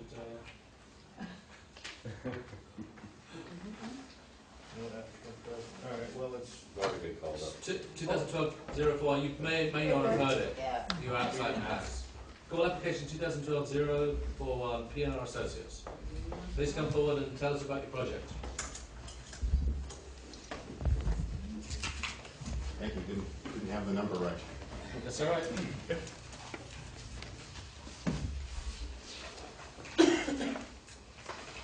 I have a statement that I'll be reading, if that's helpful. Yeah, please do. My name is Rob Simpson. I'm the CEO at the Brattleboro Retreat. Let me just turn this off. Well, it was off. There we go. Too many on calls. Under the current permit, the Meadowlark Inn is a bed and breakfast. Fundamentally, we are here at the DRB to request a conditional use approval to operate the Meadowlark Inn as an inn. This change would allow us, once we have received the appropriate wastewater and water supply permit, to serve dinner meals at the inn. There is also one other significant difference between the definition of an inn and a bed and breakfast. A bed and breakfast is limited to 8 rooms, which is the number of guest rooms that are currently operated at the property. Although the retreat has no plans to expand the number of guests from the current maximum of 16 under the bed and breakfast permit, we may in the future, after giving appropriate notice and receiving appropriate permits, reconfigure the interior space of the inn to provide more single rooms. Deb and Lucia, who have been the owners of the Meadowlark Inn, are planning to sell the inn to an entity owned by Mark Richards, which is called PNR Associates. PNR Associates.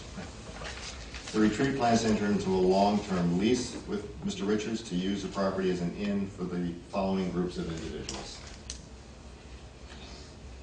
We will limit the inn to use by men and women who are firefighters, police, EMTs, and veterans only, who've come to the retreat to participate in an innovative outpatient program to assist them in managing any post-traumatic stress experiences they may have been experiencing in relationship to having served their community and their country. The program has been successful. We've been running it since 2009. It's gained a national reputation. In fact, the retreat has now been renting the barn at the Meadowlark Inn for up to 8 participants in the program since February, I believe. This experience has reinforced the retreat's desire to expand dinner services to its participants. Because the participants will be and are outpatients, they will free to choose their lodging experience. In fact, some choose to live elsewhere, either at the Meadowlark Inn or another location in Brattleboro. We believe that they will choose the inn because of its affiliative nature. Because they've been voluntarily chosen and then screened by retreat professionals to participate in this retreat outpatient treatment program, they will pose no danger to the community, and in fact, research suggests that those individuals who have made a decision to be in treatment are at less risk to society than those who have not. The retreat will also rent rooms to temporary physicians who are working for a brief time at the retreat and other retreat employees during government audits and other reasons that we may have to be at the retreat. Again, these individuals are already staying in our community and are looking for a convenient place to stay during their visit. There will be no clinical services provided at the inn by the retreat. Participants in the USP program, the Uniformed Service Workers Program, do not need inpatient level of care. By definition, they must be able to live independently and care for themselves without assistance from the retreat. As we have met and discussed this with our neighbors, we will have personnel at the inn who will run the day-to-day operations at the inn, including a cook, a manager 24 hours, 24/7. As a result of meetings with our neighbors, we have had we have received a number of requests, the majority of which we'd like to recommend be added as conditions to any approval granted by the DRB. We'd like to respond to the particular requests of the neighbors as follows, and I have 9 requests from the neighbors. The program would be open, this is their request. Number 1, the program would be open only to participants requiring outpatient level of care or less. We agree, this is our intent. However, it's likely that other individuals, staff, visiting physicians will also be staying at the inn, and we'd like the opportunity to operate the inn in this fashion as well. We feel that this condition is consistent with our goal to operate the inn as an alternative to other inns, bed and breakfasts in the area. So we do agree with them on number 1. Number 2, they request an appropriately trained mental health professional will be on premises whenever any program participants are there. Actually, this has been our intent, and these individuals will function as well as traditional inn managerial professionals. They will not be providing any treatment, but will have mental health expertise to identify whether participants in the program or who are staying at the inn may need and may continue to need outpatient level of care. So again, we agree with the neighbors on number 2. Number 3, Kirby? Oh, what should I say something? Number 3, clear expectations that participants will not consume alcohol or other recreational drugs while in the program. Appropriate screening prior to the program as well as during the program. It has been our intent and has been consistent with our plan that no alcohol is provided or tolerated at the inn. Individuals who stay at the inn will have signed an agreement to this effect. So we agree on number 3. Number 4, clear expectations that no participant would have access to a weapon during his time in the program.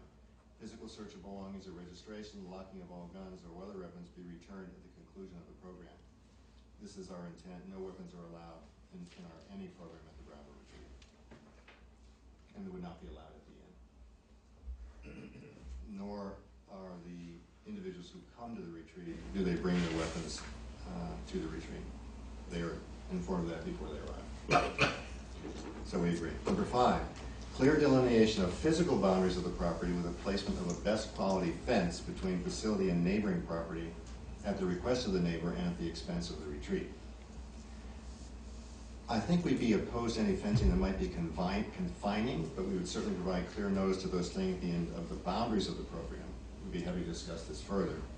We'd be happy to consider augmenting any property boundary shrubbery that would assist in marking the property. I think there is some already. So there's some ambivalence about number 5, but we'd be willing to continue to discuss it. Number 6, facility project would not be called an inn, but we refer the treatment component relationship to the retreat, perhaps residential outpatient facility. We actually believe this request may not be in keeping with our intended use and would impair our ability to operate the inn in a more traditional fashion in the present and in the future. In our nomenclature, treatment requires payment for professional services, which we are not providing at the inn and do not intend to provide. We want to make a clear distinction between lodging that is affiliative and residential care that is treatment in its purpose. This is not residential care. This is not a treatment facility. This is an inn. Number 7, program open to a maximum of 8 participants at a time. The current permit allows for 16 guests, and we will need to operate the inn to this capacity to assure that it is a going concern, or up to this capacity. We would not want it to limit to 8. There's no reason to. Number 8, the program would not expand in the future. We would be in agreement to stipulate that we would not expand without notice to the neighbors or approval of the DRB or other appropriate permitting authorities. We understand the retreat would need approval for any expansion regardless. So I believe we're in agreement there. Number 9, mechanism for continued involvement and oversight by the neighbors so they can stay informed and up to date and have input, not limited to an advisory role. I'm not exactly clear on what not limited to an advisory role may mean. However, the retreat can commit to providing information, listening to feedback. It would be beyond the scope of a land use decision to compel the retreat to seek control over the inn or the program to the neighbors. Nonetheless, we have a rich history at the retreat of working with advisor groups, and we've demonstrated to our continued sensitivity to community concerns throughout our 178-year history in this community. So that's what I have to offer at the moment. Thank you.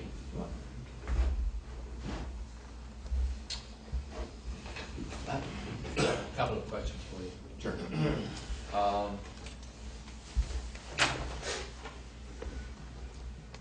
You're asking for,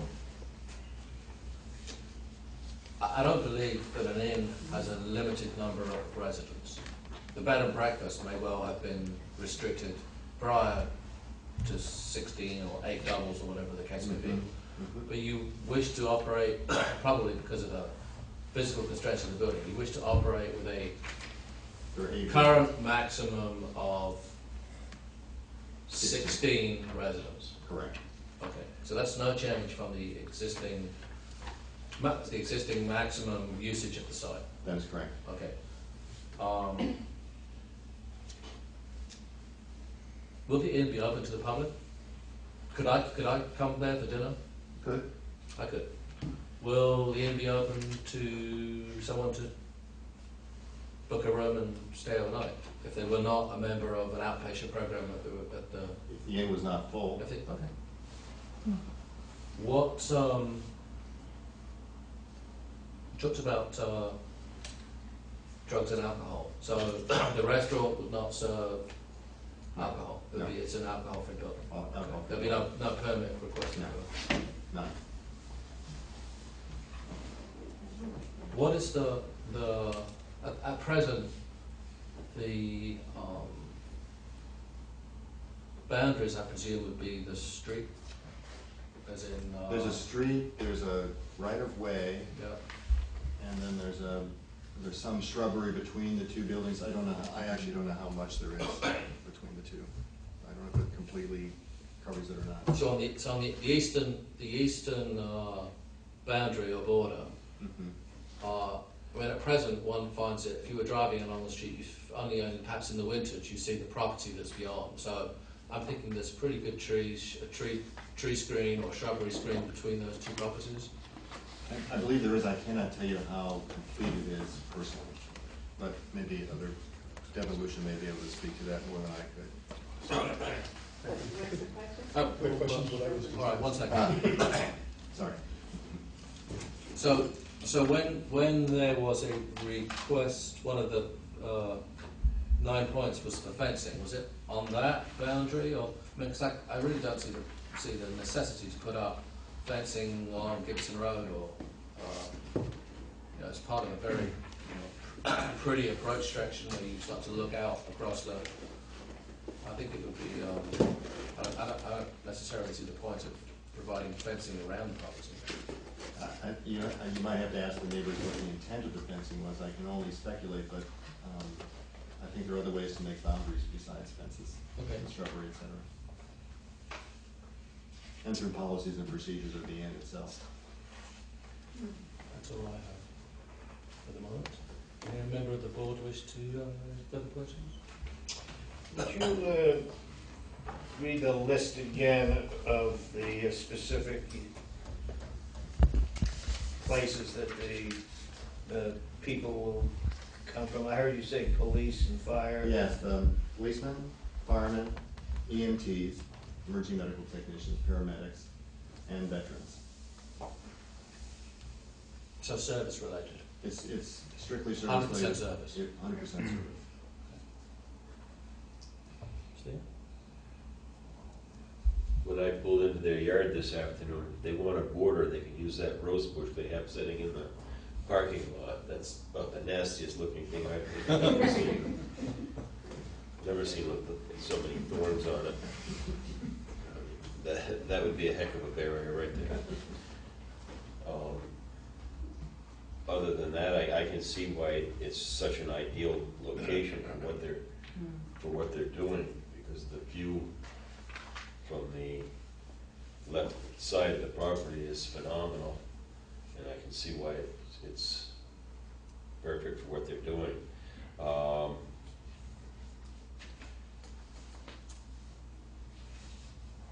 I really don't have anything.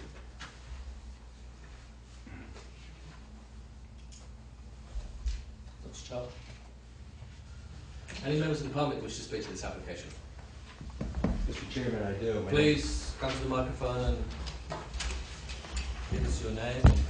My name is Lawrence Slayson. I'm a member of the law firm of Salmon and Nostrum, and I represent this evening Benjamin Madow and Leah Nussbaum. They are the adjoining landowners to the property, to the proposed inn, and they're with me, seated to my left here tonight. I have some comments and then some questions, and if I may, because this is an on-the-record proceeding, we just ask for an opportunity to also submit some exhibits into evidence so that the record is complete, at least with respect to our perspective. Okay. With respect to the comments, first, we have some concerns about the characterization of the property as an inn. And I'll go into that in a little bit more detail, but we also have some concerns based on the information provided to the DRB this evening regarding its present use. When we researched the previous permits issued for this property and reviewed the permit authorizing its use as a bed and breakfast, it was authorized as having only 8 sleeping rooms, and it was our understanding based on the permit that the barn was not to be occupied as any portion of the bed and breakfast. And we've learned this evening that the barn is rented for up to 8 residents.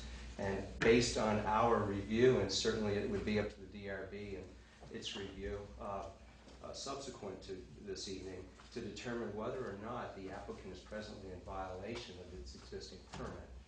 We're not aware of any basis that would allow the barn to be rented to residents at this time.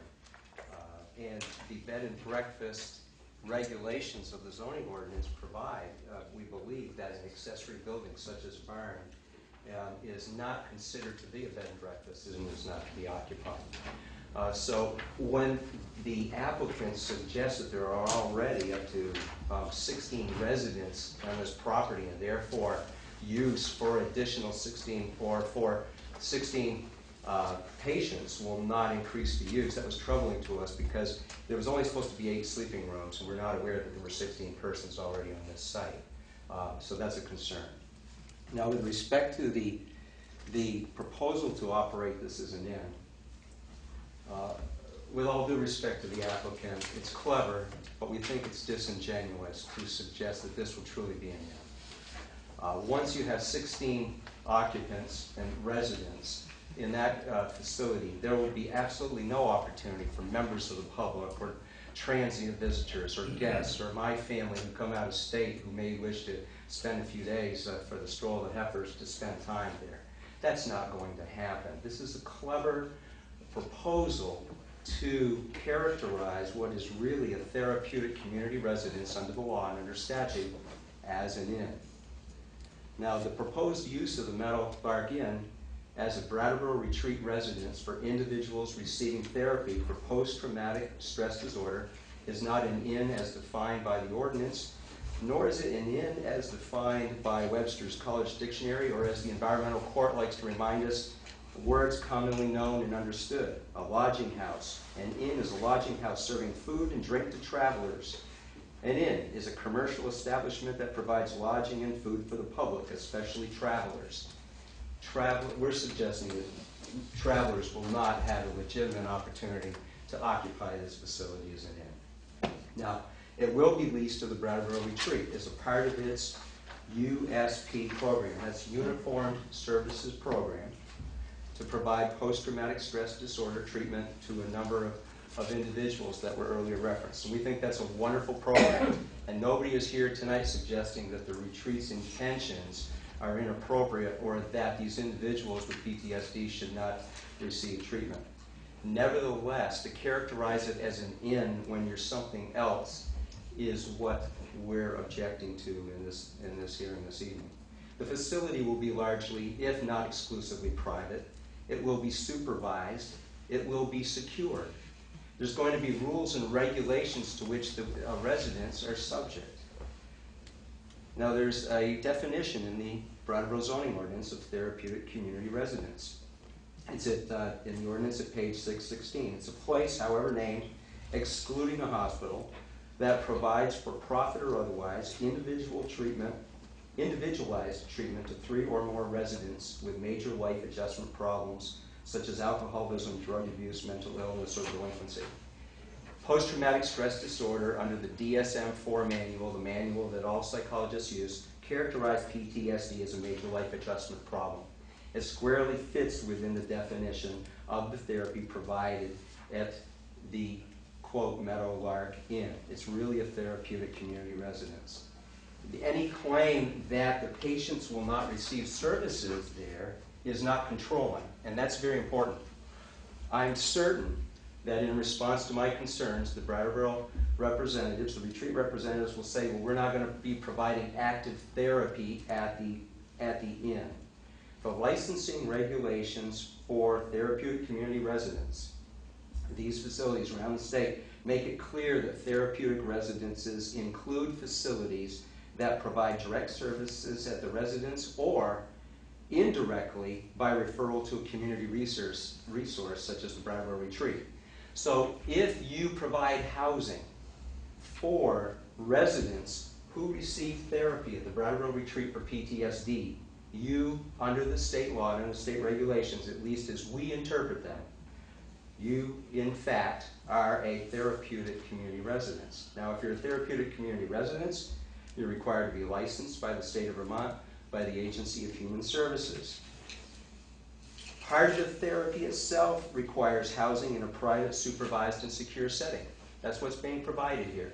It's housing. It's retreat housing in a private, supervised, and secure setting. It is not a public, transient, guest-oriented inn. Now, the retreat's proposal calling for 16 patients on the site substantially increases the number of occupants that were authorized by the B&B permit, at least is our interpretation of that permit. And therefore has the potential to adversely affect the character of the neighborhood depending upon the level of supervision, the level of security, and the conditions imposed upon the operation of the facility. We have a number of questions that we can direct to the chair. And then at the point when the chair allows me, I have 7 or 8 exhibits that we would like to provide that describe therapeutic community residences, the regulatory mechanism, and why we believe that this inn is truly a therapeutic community residence, which is defined by the Brattleboro Ordinance, which is allowed by the Brattleboro Ordinance in certain districts in this town. And they're allowed in more of the commercial-oriented districts, but not the residential-oriented districts. And there's a reason for that. And if they're not allowed, and as we understand it, and again, you'll have to decide as you review the facts and deliberate, if the Brattleboro Ordinance specifically allows a therapeutic community residence in one or more zoning districts, but does not allow or does not list that as a use in the rural residential district where this facility is located, then under the law and under the Brattleboro Ordinance, that use is prohibited.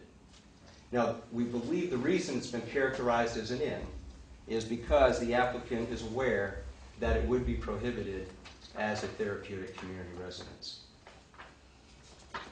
Now, some of the questions we would like to ask is whether or not the DRB has been provided with a copy of the lease, whether it's been provided with a copy of the Brattleboro Retreat Treatment Program and the Program for Uniformed Services Program, whether or not the DRB has been provided with a copy of the licensure to the Agency of Human Services and the application for licensure and the approval of that program.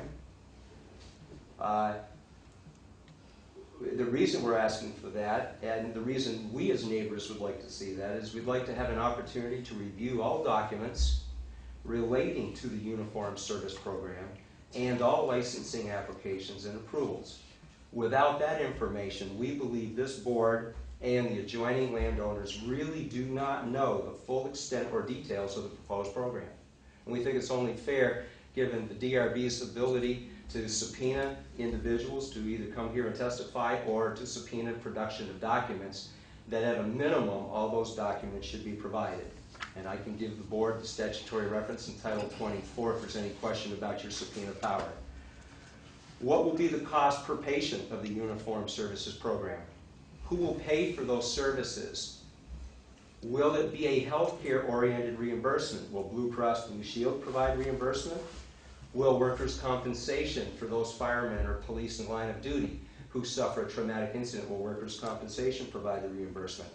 Again, the reason we're asking those questions, if that type of reimbursement is provided, if there's a diagnostic code for medical insurance purposes, that's further evidence, further proof that this is a therapeutic community residence in terms of the method of reimbursement. What supervision will be provided? What security will be provided? What rules and regulations will be required to be adhered to by the residents and occupants of the facility? The applicant told us that the patients will not have access to alcohol, but will they be tested for alcohol or polypharmacy use? This is a standard condition in any type of treatment program for drug and alcohol prevention, that you're tested randomly, urine screens for polypharmacy use. Will that occur here? So that the individuals will not be engaged in other use or polypharmaceutical abuses while at the facility. Will the patients or residents be allowed to come and go from the facility as they please? Or will there be signage? Will there be any type of security? Will individuals with any history of violent or criminal behavior be excluded from participation in the program? Or if they're included, what extra precautions would be undertaken? And again, I don't want these comments to be taken out of context, and I don't want there to be a negative inference, but the literature suggests that PTSD, and documents that PTSD is a very real and very severe problem, and individuals who suffer from PTSD are certainly worthy of receiving treatment.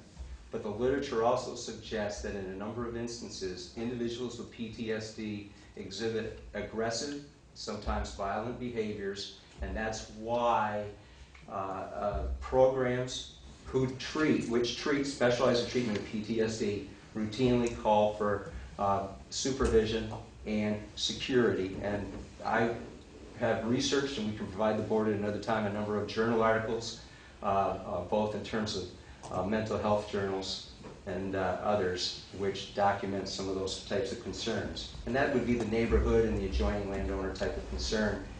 If we're truly operating this as a therapeutic community residence, let's deal with it as such. Let's deal with the regulations, let's deal with it up front, and not suggest to our neighbors and all the residents along Orchard Street, this is nothing more than a country inn. And with that, I'll terminate my remarks at this time, and when I'm given the opportunity, I would like to introduce the 6 or 7 exhibits we brought this evening. What do you have as exhibits? Let's take a look at it now. Okay, thank you.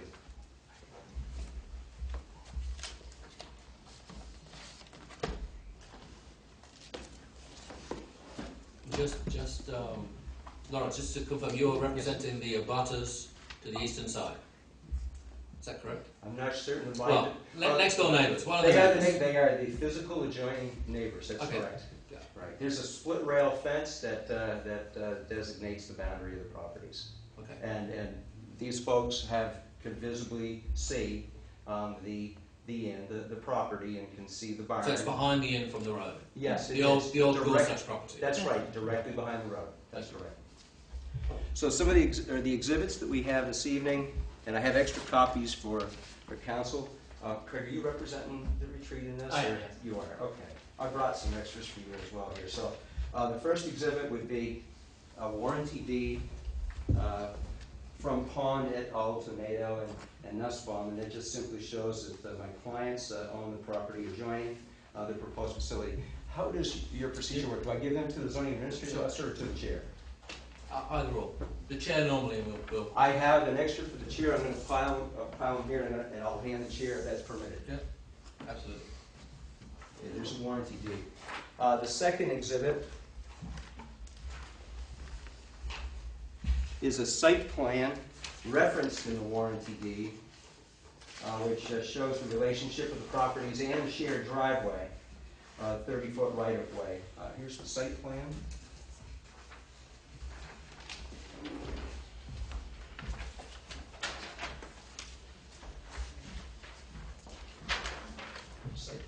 We have that already. That's part of the application. Yep. That's already in the record.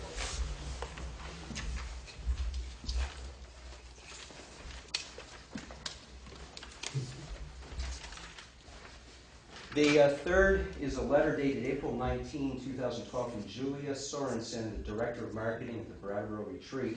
This letter was sent to neighbors and individuals apparently along in the area. It was sent directly to Benjamin Mader and Leah Nussbaum and describes some of the arrangements of the program. So that's an April 19, 2012 letter. handwritten notation, apparently by Julie on the letter. I can't verify. It says, hope to see you there. It appears it was written by Julia. Journal of Emergency Medical Services, a GEMS, J-E-M-S article, entitled Battling PTSD at Brattleboro. And this is an article by the Brattleboro Retreat about this program. And we thought that would be helpful. It talks about the treatment period, the time these people will be receiving treatment at the facility. Here you go, Craig. These are available online. I've given the references. This article is dated April 18, 2011. The next one is the State of Vermont Agency of Human Services document entitled Therapeutic Community Residences Licensing Regulations.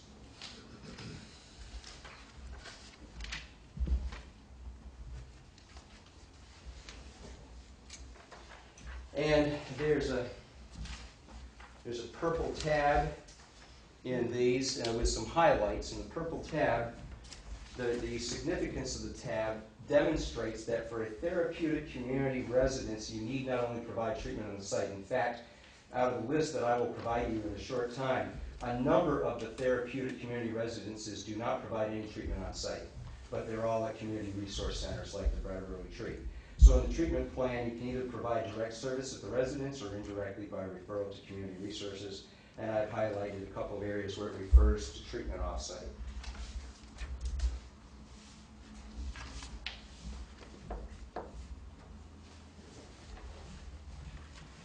The next, I believe that's the 6th exhibit, the list of therapeutic community residences that are licensed in Vermont at this time, so that the board can do its own research as we have and determine which of those also provide their residents with off-site services. So here's the, I'm sorry, Craig, here's the therapeutic community residences. Mr. Chair. Thank you.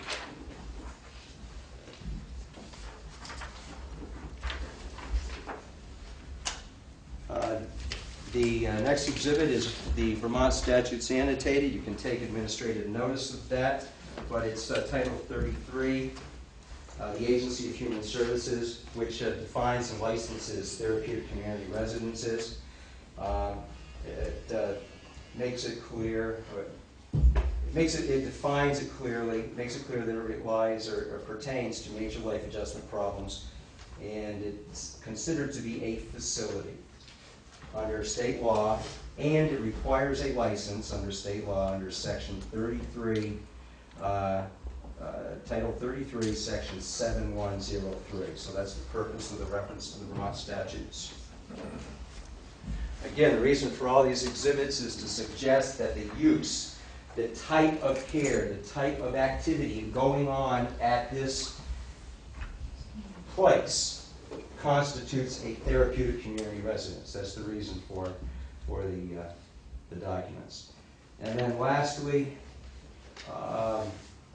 again, the board can take judicial notice of this. It's a state statute, Title 24, Section 4461, parentheses B, an appropriate municipal panel, a DRB as you are constituted, may examine or cause to be examined any property maps, books, records, and you may require the attendance of any person. So to the extent that we've created any issues for you tonight that you believe merit further inquiry, you have the absolute right to request additional documentation. You have the absolute right to subpoena individuals from the Agency of Human Services to testify and provide testimony whether or not this is truly a therapeutic community residence or a country inn.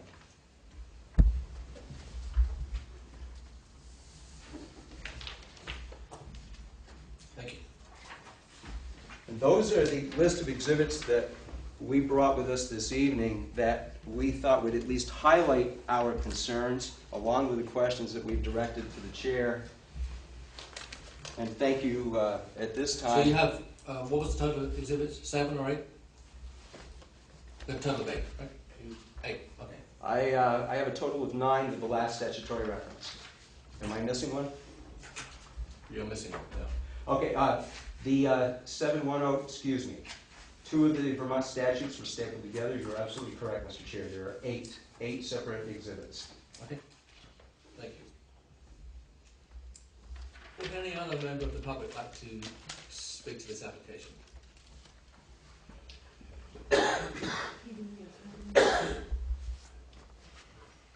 Walter Did, Slovis. Walter, did you take the open you came in, or did you come in after it? I came in after it. Okay. Where's my cheat sheet? I'm going to ask that you or any, there's one other lady that came in, if you wish to speak, then if you could affirm the following. I hereby affirm that the evidence I give in the cause under consideration should be the whole truth and nothing but the truth under the pains and penalties of perjury. I do. I do. Thank you. My name is Walter Slowinski. I live at 658 Orchard Street, which is sometimes known as the old Collins Place, between the bed and breakfast and the cemetery. So, I'm a direct abutter. I own the land on the east side of Orchard Street that forms the south boundary to the middle.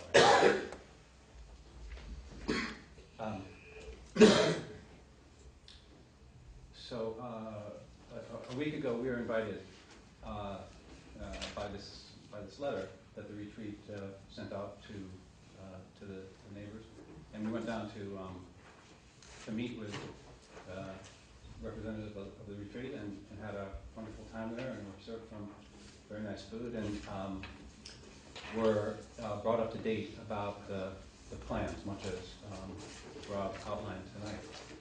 And I think everybody came away from there, or at least I came away from there, feeling reassured that the retreat was running a really quality program. I had those specific concerns about weapons and alcohol, and was reassured to realize that there were really things that they had considered ahead of time, and more than just in this particular facility. We had a far-ranging policy that seemed most appropriate to me in the retreat. And they certainly were open to conversation and to hearing our concerns. So I felt that was really a good meeting. I would say that there was some difference of opinion about what did constitute treatment, and whether this was a facility at which treatment was happening or not. And they were very clear at their position that there was not really any treatment going on here, or there wouldn't be. And as I have thought about it and looked into it a little bit in various ways, my sense is that in fact this could be considered a treatment that's happening there. I'll base that on maybe 3 different things.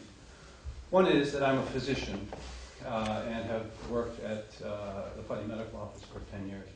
I left that practice a year and a half ago and was co-owner of it at that time, and have a 30-year experience in medicine as a physician, primary care.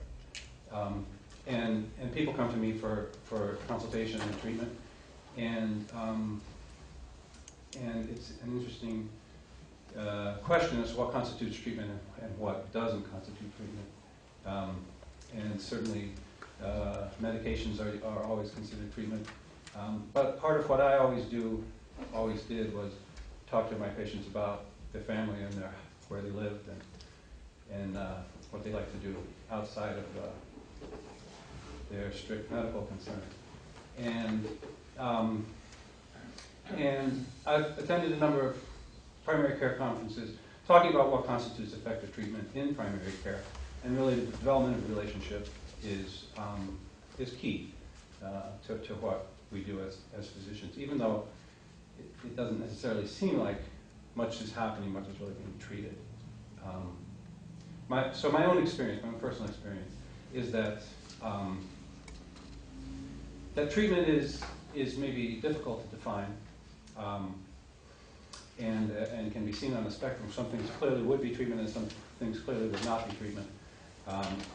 But from my own personal gestalt of what I understood to be happening at the program that they described, it sounded like treatment to me. And particularly and appropriately, the oversight by a mental health professional whenever there is a patient on the premises. I'm delighted that that's part of the program. I think that's totally appropriate. But that certainly, in my view, suggests a treatment component, and appropriately. I think that should be there. But it sounds like treatment to me, or at least a step in that direction. Also, the rules about weapons and alcohol are the type of thing that I think could be considered part of a treatment program as well. I was sort of interested in the definition of treatment, and went to a curious source about treatment, which was the Brattleboro Retreat website, and the homepage, right at the beginning there. I knew some of this, that the farm had existed as in a sense, the treatment modality in the beginning. That's what was available. But anyway, let me just read a paragraph here from this, talking about the retreat, which based its philosophy on the humane treatment of the mentally ill. This philosophy, known as moral treatment, was patterned on a Quaker concept that represented a daring departure in the care for mentally ill, and was introduced in the late 1700s by William Tuke. The basis of moral treatment was founded on treating patients with dignity and respect in a caring, family-like environment that included meaningful work, cultural pursuits, wholesome nutrition, and daily exercise. In support of this philosophy, and to emphasize the healthful benefits of physical and emotional well-being, the retreat pioneered an impressive list of hospital firsts, including the first continuous patient newspaper, the first attendance training course, the first hospital gymnasium, camping programs, swimming pools, and bowling alley, and the first self-sufficient dairy farm. So, I think this is just a testimony to the continued innovative quality care that the retreat has provided for 170 years. And this program seems to be a continuation and building on novel treatment approaches. And I'm all in favor of it. And I think that's a good thing to be doing. But it does seem like treatment to me. And the family-like setting, in a sense, in an old house, with a relatively small number of people that can have some intimate relationship with each other in a physically beautiful, secluded, safe setting. It seems like that's one of the treatment approaches that the retreat has had from the beginning, and it's great that they're continuing. Curiously, the third thing that came to my mind about treatment was also related to the retreat. And as a physician, I have taken advantage of the excellent CME programs that the retreat has offered and continues to offer throughout the year.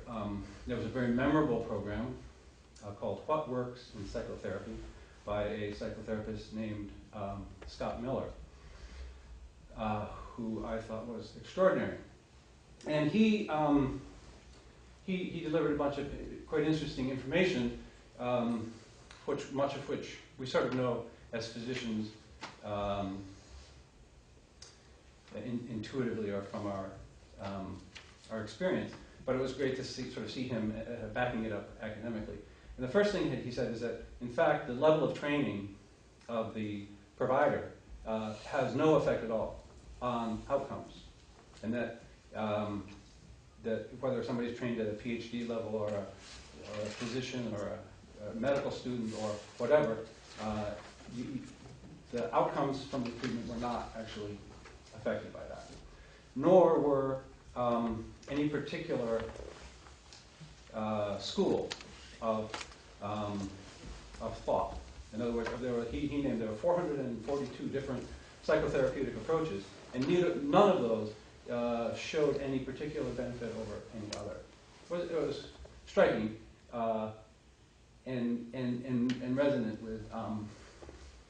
with my own experience. There's a lot of different ways to go about it, and in fact, the level of training really doesn't make the key difference. What did make a difference?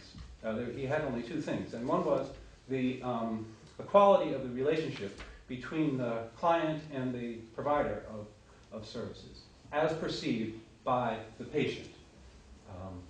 That was predictive of whether it was going to be an effective therapeutic encounter.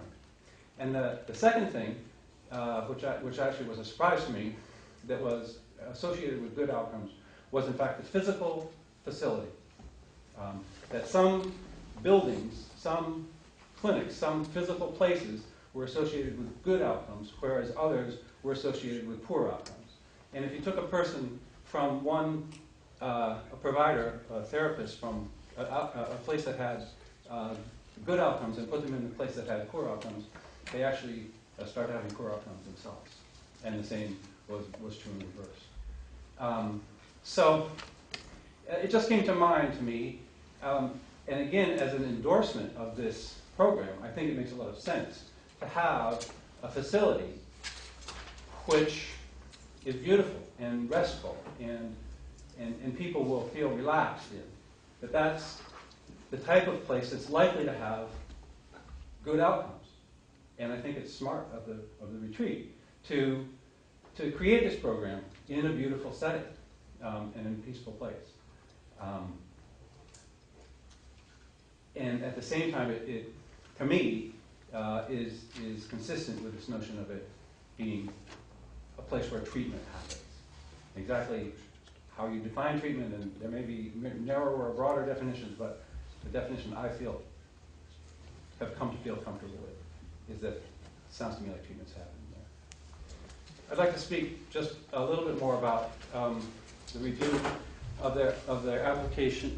And they talked about how will the character of the area be affected, and they basically said that the parking will not really change much, and there's not really any architectural changes to the site, and basically it will stay like it is. And when I read that, I just reflected myself on the character of the place and the character of our neighborhood.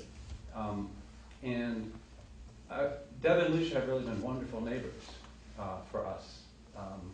And we visit each other and take care of each other's dogs, and they are stop by and just now and then, or at my request when we went away for a spring vacation, Lucia came and watered my seedlings, and whatever. I went down with my tractor to move some dirt around for them, and it's very much of a neighborhood, or at least my experience with them as of neighbors. And that's sort of the character that I associate with the place. And I just think I wanted to acknowledge that to me that character is going to change, and that's okay.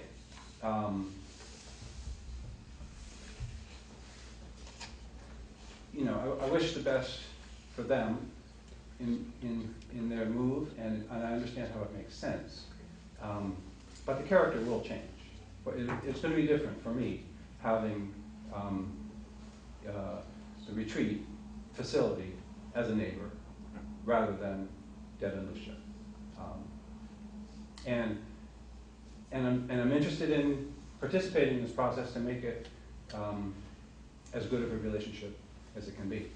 And I think that part of that part of the foundation of that is to be upfront about what's really going on and to call it by its correct name. And for me, that means we acknowledge that some treatment is going on. Thank you.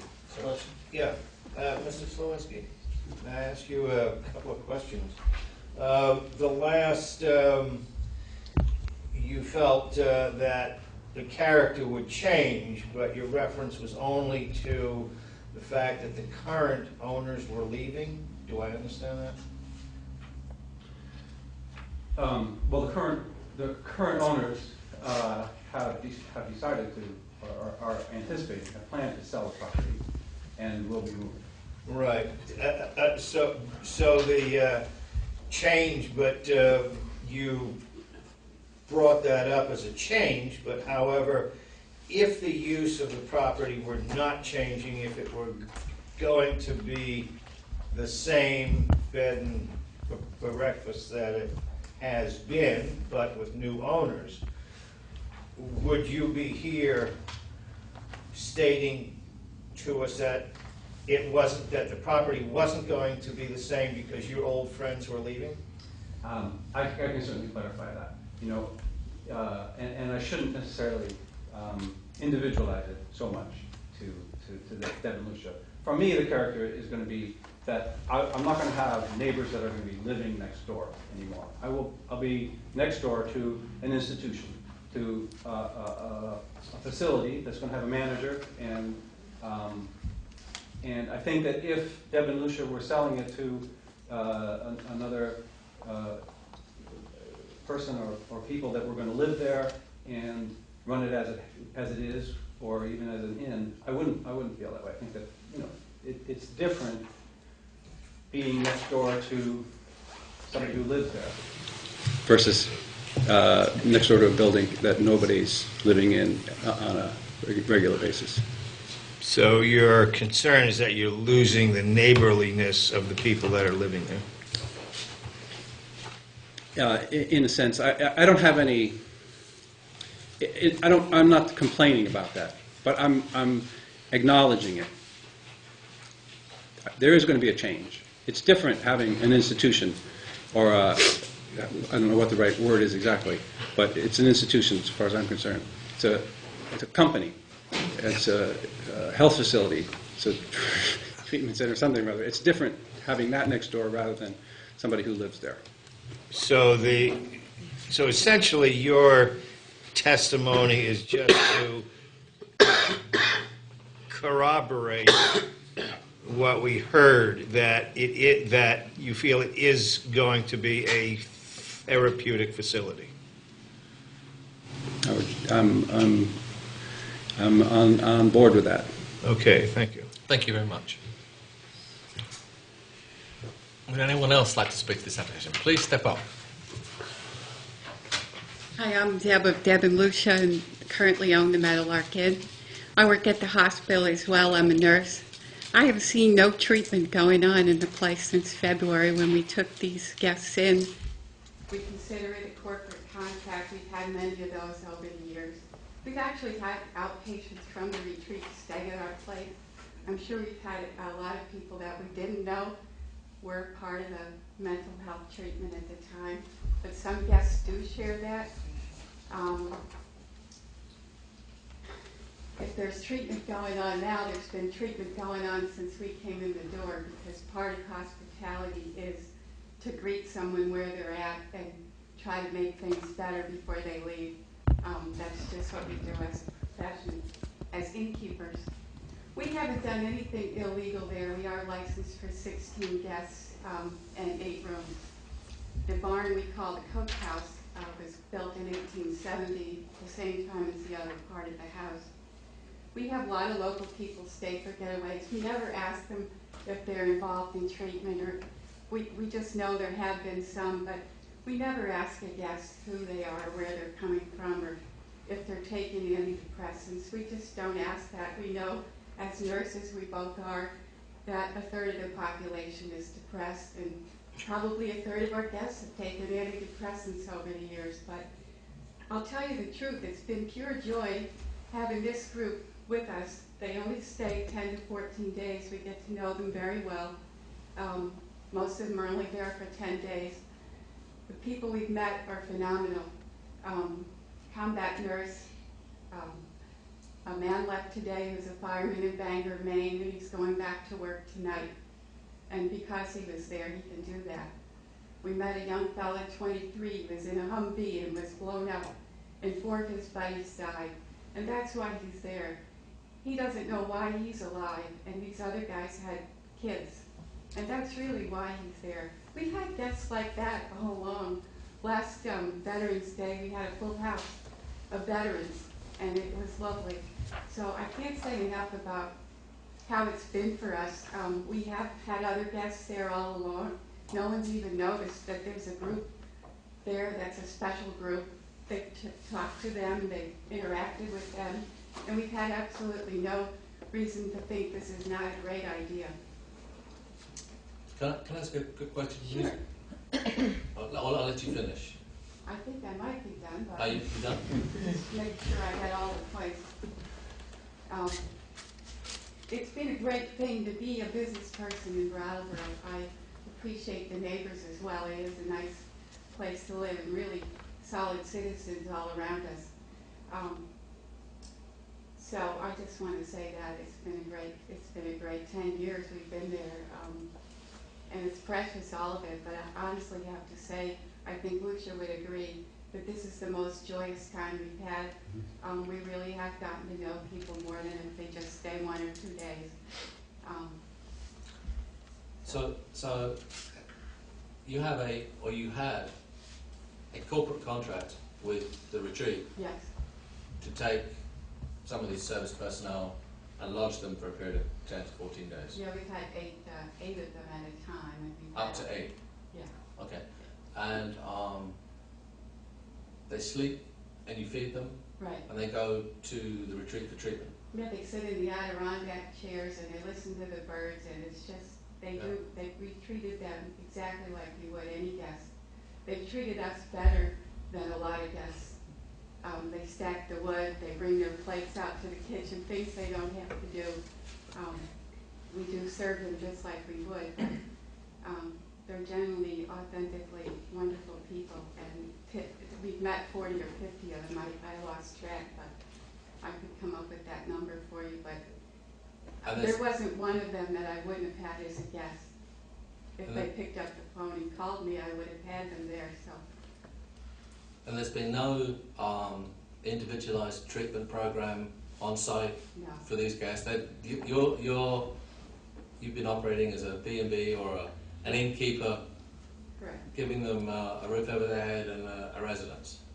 TV and telephone service. And you've been doing this for how long? Has this been going for how long now? February 6th it started. That's our slow time anyway, so it worked out well. So a couple of months. Yeah, 3 months now. Catherine? One of the things that was stated was that, by the gentleman, that if you weren't full or if you did not have people from the retreat, that anybody can come in and stay at the inn. Correct. So it's open, so it is open to everybody. Yeah, we still have guests now that Okay. come, yeah. Thank you very much. Oh, sweet. So, it's interesting because you seem to embody the very points that Dr. Slowinski was making about how the successful therapy emanates from the relationship between you were the therapist, even though you were the innkeeper. It worked. Not really a therapist. I realize that. I'm a caretaker. Right, exactly. Yeah. And that was all that was needed under the circumstances. You know, people all along, our guests have often been therapeutic for each other. It's uncanny how often someone would come who had just lost a child or another member of their family, and they would do support work for each other. This is the people we didn't know who they were or where they were coming from, but People find common ground in a lot of ways, and a lot happens around the breakfast table, but I wouldn't call it therapy. I think it's support work for human beings, and so in that sense it's been, Helen Keller described hospitality as a form of worship, and I often think of that on a Sunday when I miss church because I'm doing that work, that's really true. And just that people do, in a certain setting when they are nurtured, they do tend to support one another. So this has been, it's been the most amazing couple of months we've spent there. It's been 10 years and it's going to be hard to leave that beautiful property, but I'll actually get to sit down and have dinner now with Walter and Susie and Leah and Ben, and I've never really gotten to do that. The one dinner we had, there was a blackout at the end, and it was ridiculous. We had to make, we had 80-year-old guests there for a reunion, and a 50-year reunion or something. They were 56 or whatever, and we had to make dinner. I'll confess that might be the one illegal thing we did. But may I ask a question over here? I'm sorry, the name slipped. Have you, since you began having people stay there in February, has the retreat had any staff staying there purposely to be with the guests that you've sent? I don't believe there has been an overnight person, has there? yeah, there's somebody there. I know who that is, yes. Yeah. Yes, exactly. Yes, we've had an overnight person. You have had? Yes. Yes, that is true. Thank you. Would any other member of the public like to speak to this application? Oh, please come forward. My name is Leah Nussbaum, and I think I'll be briefer and probably a lot less eloquent than the previous speakers. First, I just like to express my respect and admiration for the work that Deb and Misha do and have done in this program, and the people that are in this program. It sounds like really important work and amazing individuals, both providing the treatment and seeking the treatment. Over the last couple of weeks since this all came up, I've thought more about zoning than I ever have in my entire life, and realized that, in my opinion, that, and I think the reason why it's so important to delineate what's actually going on. Is it an inn as we understand it? Is it treatment? What's happening is because these categories are important and they exist for a reason. And however,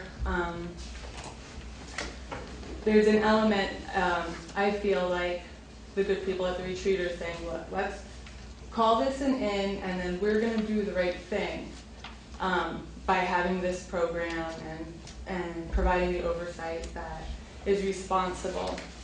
But I feel like without the sort of regulatory oversight that exists when things are zoned or categorized appropriately, that it's so whimsical, it could change. And this is a 30-year, I mean, it's a 10-year lease with 2 10-year extensions that we're talking about.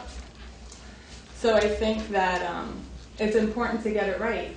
You know, 30 years is a long time, and in terms of the how the character of the area is going to change, I don't think anybody knows that or can really predict it, because this is a different kind of neighbor and a different kind of treatment. And I feel like this is our one chance, my one chance as a neighbor and a mom, to sort of say, well, let's look at what's really going on and make sure that it's being regulated appropriately. Because otherwise I don't think there is a mechanism whereby I'm going to be able to tell the retreat what to do, you know? So I guess that's all. Thank you for your time. Thank you.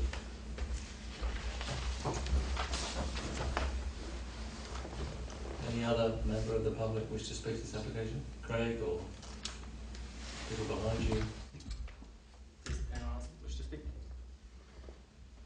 Mr. Chair, my name is Craig Mr. I represent the Brattleboro Retreat. I'd like to just direct a few questions to some folks in the audience and the applicants and maybe others as well, just to address some of the comments that have been made previously. First, I'll ask that the board take notice of application 222-93. And I only have one copy, and I'm happy to hand it in. As Deb testified earlier, it's clear that while the use of bed and breakfast is limited to 8 rooms, it's permitted for up to 16 persons, and 4 of those rooms can occur in the barn, and they currently do. And I'm happy to hand this in as well.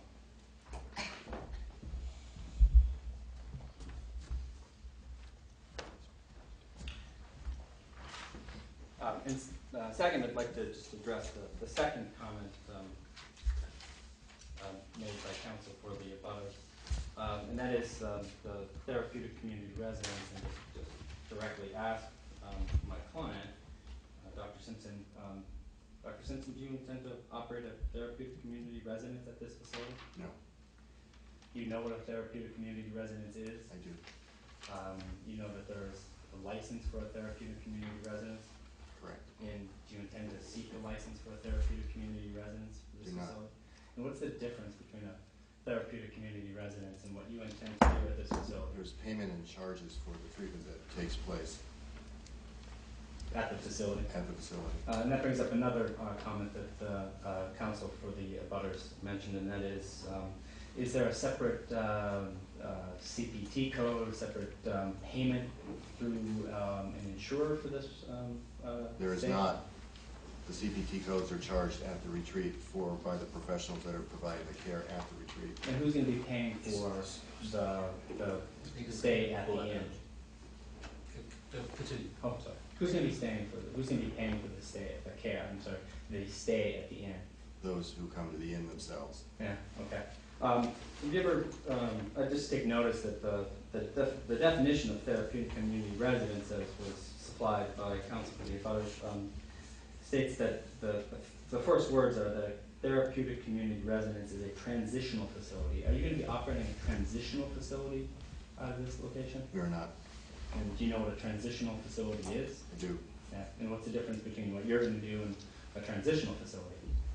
We're simply providing outpatient care at the Brattleboro retreat, and people are staying in lodging and paying their own fare with no charges being charged, which is what the definition of treatment is in our world. Okay. The transitional facility is further defined in the Agency of Human Resources Therapeutic Community Residence Regulations that have been supplied to the board as a temporary domicile. A domicile is a place that you intend to stay for at least an indefinite period of time. How long do folks stay at the Meadow Lark that participate in your program? An average of 10 to 14 days. And they know approximately how many days? They don't anticipate that they're going to be there for an indefinite period of time? They do not. Okay. Let's see, a couple others. I was going to ask Deb and Lucia a simple question, if you don't mind, and that is, do you have local folks, non-travelers, who stay at your inn? So I could come to your inn and my wife and I could have a romantic weekend away. As a matter of fact, every February we give a discount to locals only. We put an ad in the Reformer. Any room in the inn for $99 for locals only. Okay. As a Valentine treat. And we have people that spend anniversaries there, birthdays. We've had a local neighbor with her 8-year-old daughter stay for a mother-daughter night. Happens all the time. Thank you. We're talking about the prior use, though, or the existing use. Staying at the bed and breakfast. Right. This is the existing use or a prior use. Yeah. We're not. That's not indicative of the change of use. There was testimony earlier that in order to be a guest at an inn, one had to be a traveler, and we just wanted to make sure. If you look at the definition of an inn, it uses the word guest. It doesn't use the word traveler. And local folks and people who come to this program and others are clearly guests in the definition. I didn't bring the Oxford English Dictionary, but I'm pretty sure that the definition of people who stay at the same rate would qualify as a guest. Certainly the town's only ordinance defines it as a guest. Yeah. There were some comments earlier that were of concern, and that is that effectively zoning decisions should be made in accordance with the person or the entity that owns a building. I think it goes almost without saying that that's a really, really bad way to conduct zoning decisions. That the character of the owner or the character of the tenant is really irrelevant. It's the character of the use, and as we've described, a use is an inn. I think those are my only comments. I think Dr. Simpson may have one. Yeah, please do. My name's Ed Burke, and I'm provided legal counsel for Deb and Lucia in terms of taking a look at what the retreat has been thinking about in terms of their property, their future use, and also in terms of helping them review the responses that they knew about from the neighbors up until this evening. I think maybe there's a lot of new information. There's a couple of points I'd like to make on their behalf. I'm a resident of Brattleboro as well. A lot of definitions have gone around, but as Lucia handed to me the zoning ordinance definition of inn, and I think the retreat's plans squarely meet this definition. I think this is the most germane definition of all that have been presented tonight. Is a residential dwelling, no doubt, in design and previous use, no doubt, not used for commercial purposes wherein the patronage is of a transitory nature. I think you've heard pretty clear testimony in relating to the guests that the retreat will be referring to this building or this inn. The guests being entertained from day to day. Well, I think we've heard Deb talk about the entertainment value of Adirondack chairs with a nice view. Such use must include food service for guests within the structure and may include a restaurant with or without a lounge. So I think in each and every particular detail of the definition set out in the Brattleboro zoning ordinance, the application clearly meets the zoning needs. One point that I think Deb was making, but I want to try and make a little clearer, no disrespect intended, Deb, is throughout the 10 years that they have owned the Meadowlark Inn, people have come to the retreat, used outpatient services, stayed at the inn when they weren't engaged in the services, and gone back to their homes. They have knowledge that some of that has happened, and they suspect that, in fact, perhaps a lot more has happened. From what my understanding in terms of speaking with the retreat personnel is that this is very similar to what has happened previously and fits clearly within the definition of inn, and that is travelers are coming to the Brattleboro area. They have a choice of staying at the Quality Inn, not the Latches, or yes, the Latches, not the Brooks House, but they show up for a particular purpose, getting some outpatient care. They need a place to stay. This is a nice place to stay. The retreat can refer them to this place, which they have an arrangement that there's a pretty good likelihood that rooms will be available. That's what we're talking about here. Travelers coming into our area, being given an opportunity to stay in a pleasant facility that, like all good inns, has some therapeutic value. And I guess if we're going to get hung up on therapeutic value of inns, then I think we're going to have to relicense all of the inns in Vermont, or most of them. So I think that's a huge red herring in this whole argument that's been given much too much attention. That's what I believe we're dealing with from what I've heard and from both my clients and the applicant. And I think that might be all that I would like to add to the discussion. Thank you very much. Catherine, please. I have a question for Deb. You had said that this has been, apparently this contract's been on since February, and there seems to be some inference in the fact that the people that are staying there could possibly be threatening to the neighborhood. Have you felt that at all of anybody that has stayed there? I've never felt safer because I never knew the guests I had before. And I feel like, I really feel safe because I trust the judgment at the retreat level. But honestly, we never would ask a guest where they came from, so, I mean, it's obvious now, but yeah, I absolutely have had no experience that would cause me any concern at all. Smith. I feel like what we're trying to address here is the uneasiness of the neighbors. And I'd like to try and understand that a little better.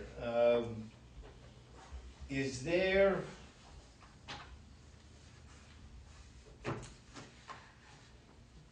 I'm trying to distinguish between the guests, if there can be. I mean, how to distinguish between the guests that have always been there and the guests that are there now. Certainly, it would seem from listening here that the sort of the intensity of the use has increased, whereas in the past there has been an assortment of people from all walks of life with all different conditions, much like everybody in this room.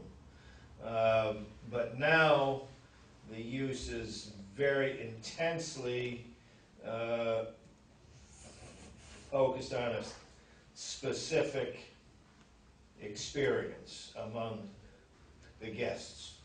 They all share an extraordinary amount of stress, and which is the reason that they're there. And I don't know how to assess, are they in any way screened before they are referred? And of course, to say perhaps that they were, maybe that puts you in jeopardy, because it sort of indicates that there is a certain therapeutic element. Are they screened? Screened for the program or screened for the residents? Screened for the residents. Is if you knew, do you know anything about the character or the condition of the person before you recommend that as a residence? If we felt that a person could not live as a guest in this community, we would not refer them to any hotel or any bed and breakfast or any inn. We would refer them either back to their place, or we would treat them at a higher level or intensity of care at the retreat until they were ready to be back in society. We do incredible screening of patients and individuals who come to the retreat.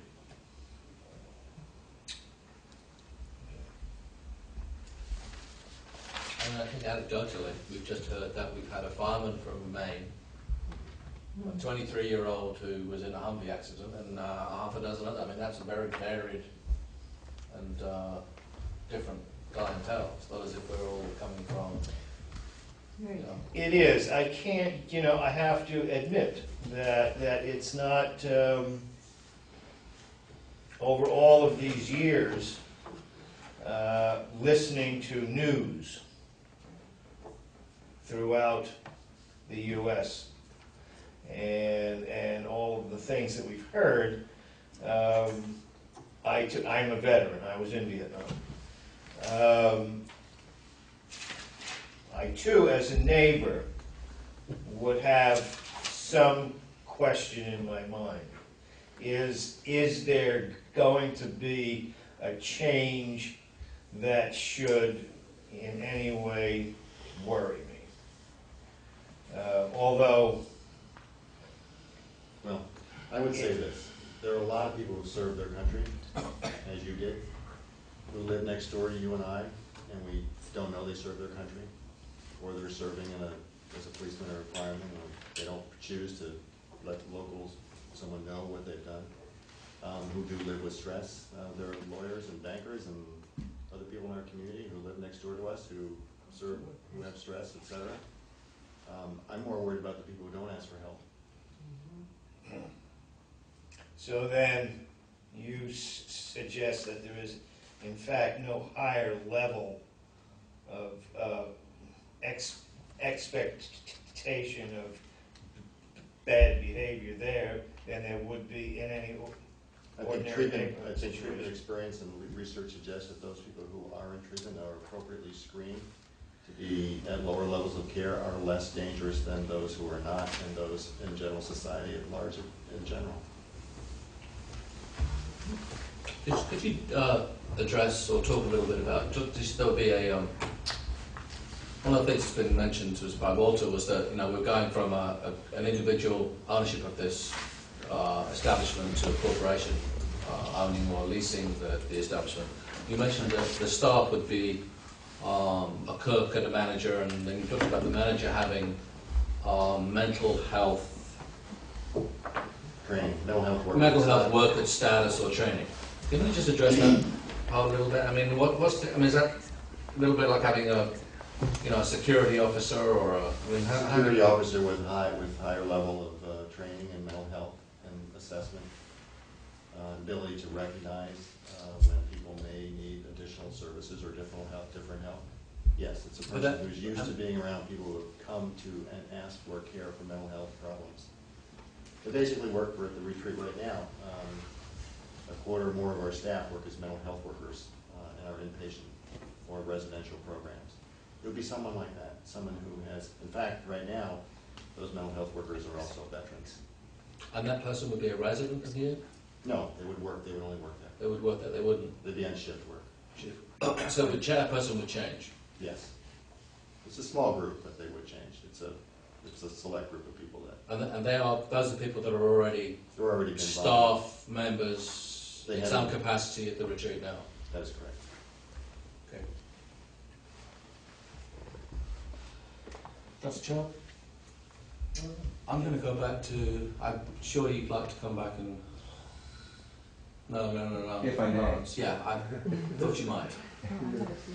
Please feel free. May I, of course, thank you, Mr. Chair.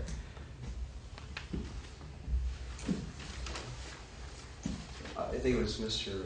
Agave mentioned that he thought that the issue may involve an uneasiness among neighbors.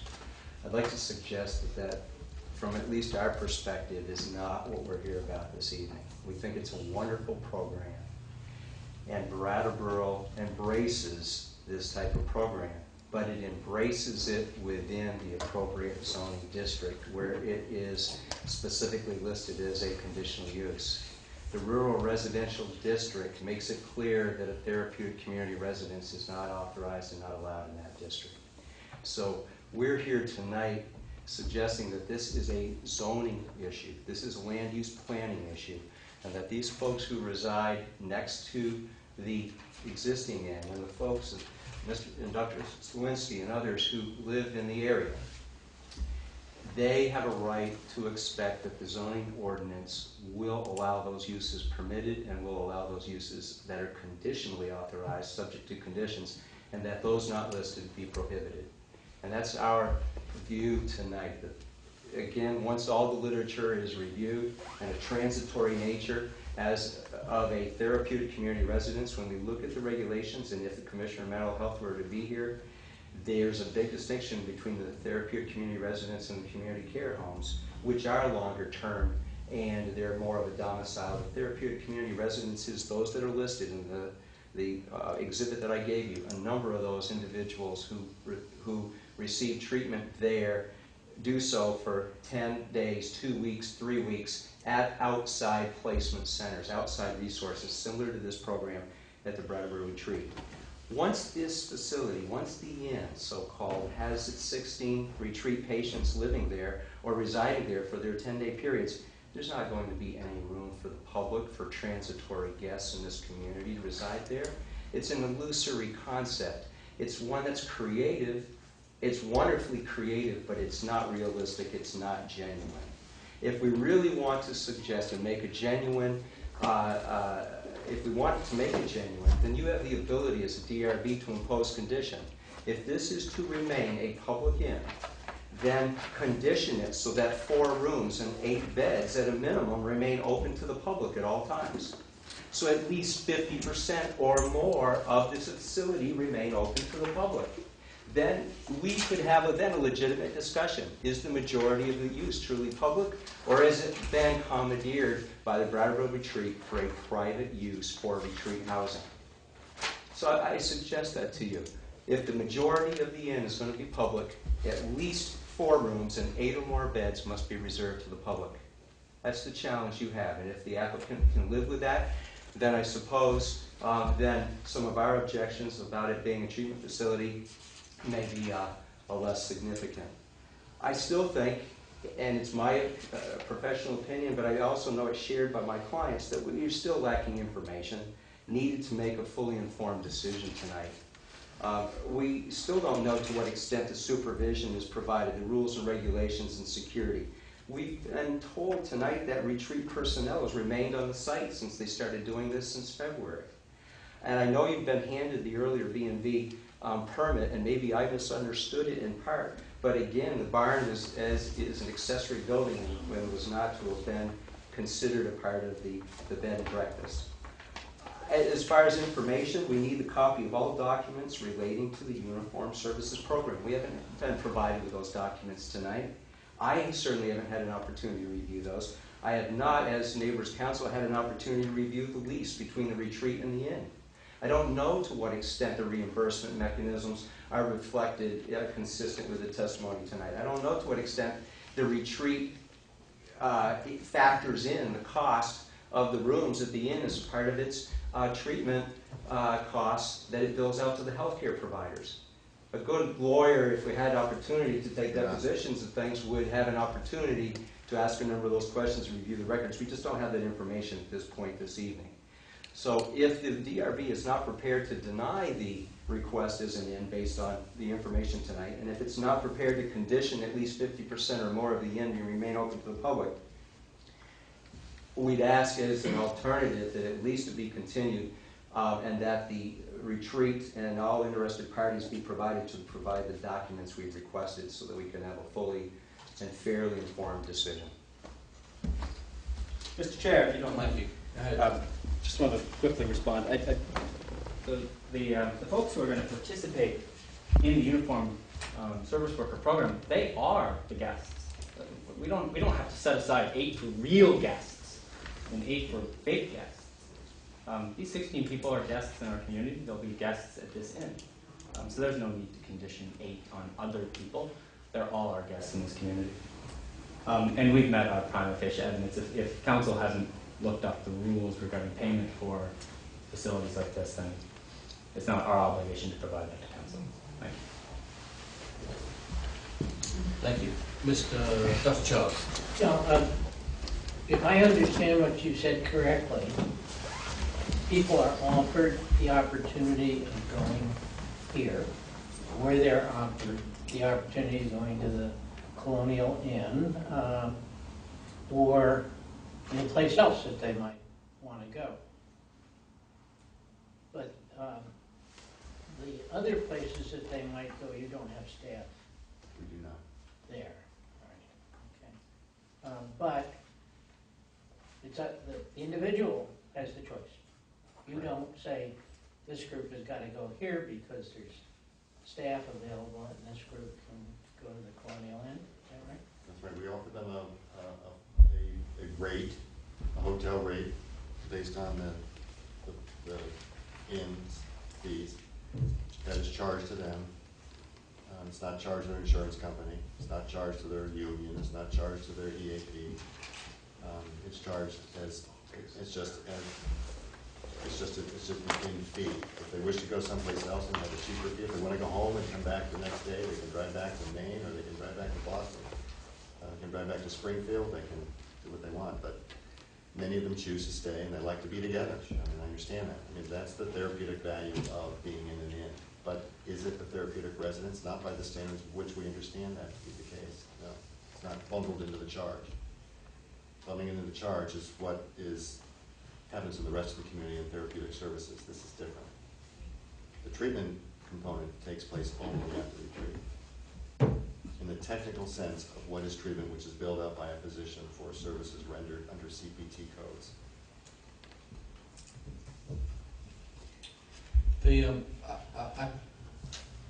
One last question. So the retreat is not actually owning this property. The retreat is going to lease this property. That's correct. And the retreat is leasing this property exclusively?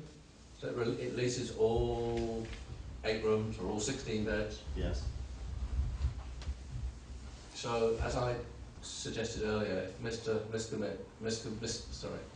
Miskovich wishes to stay there with his wife to escape from downtown Brattleboro, how would he go about doing that? Or if I did, if me and my wife just wished to cross the street and come over and call the manager at the inn. Call the manager at the inn. So you essentially don't have control over who's going to stay there. In other words, because you have a lease or contract with them, you can't say, well, only the people that we send you can stay there. We could do that. But I mean, is that essentially not what's going to happen, or is? I mean, like Tim said, can he and his wife give a call to the inn? We could give a call to the inn. And say, yeah, we have a free room. The inn was not full. Right. We would offer them. But you would have no control over whether or not he could stay there. I mean, you couldn't say, no, you can't stay there because we have a contract. If there was a room available, Right. we could have the room. Right. Okay. We expect that we will do our best to fill up the inn. Right. We have a lease we have to pay. Are there any other documents that this board wishes to request of the applicant at this point in time? I mean, I personally need time to ingest some of the documents that we took before us tonight. So, if there's other information that the board wishes to obtain or get at this point, then we continue to the following meeting. Or if we feel we've taken adequate testimony from the applicant and interested parties, then we can close the hearing and take our time to review the papers. May I ask a question, Mr. Chair? Yes. May I ask, and it's directed to the chair, but maybe members of the retreat can answer. Has the lease with the inn been formalized? Is it a written document available for review at this time?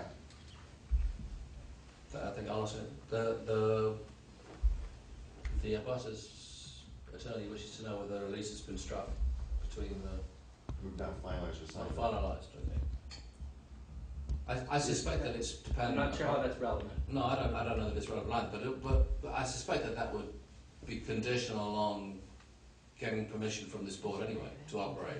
Well, I think it would, but I also think the lease may have been relevant from our perspective in terms of not only leasing the entire facility, but in terms of describing in the lease, if it's a comprehensive lease, the types of supervision, whether retreat personnel will be authorized to stay, under what terms they'd be able to stay, and reimbursement mechanism. So those are all items that relate to the issues that we've raised this evening. And Mr. Chair, the applicant has addressed those items specifically, but I think so. The attorney has asked and received answers to them. I think this is a bit of a red herring as well. If we don't stop to read the documents, we certainly need to go into a deliberative session. I've received around 6 or 7 documents tonight, some of which I have not had an opportunity to even glance at. Well, So, none of us have looked at them. yeah. Shall we table this? Yeah. Any further questions or documents that you might require? Okay, I'm looking for... Mr. Chair, I'm just making sure that the board is closing the deliberative, I'm sorry. We're not entering a deliberative session at this point. The board will close the hearing. Close and take no further evidence. That's correct. Thank you.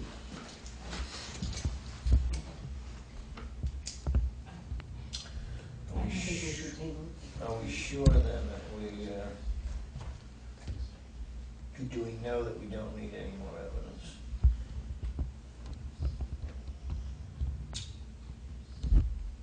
If you would like, I'm open to continuing the hearing and taking further evidence if we can be specific about what evidence we require from the applicant at this point. Well, offhand, I don't know.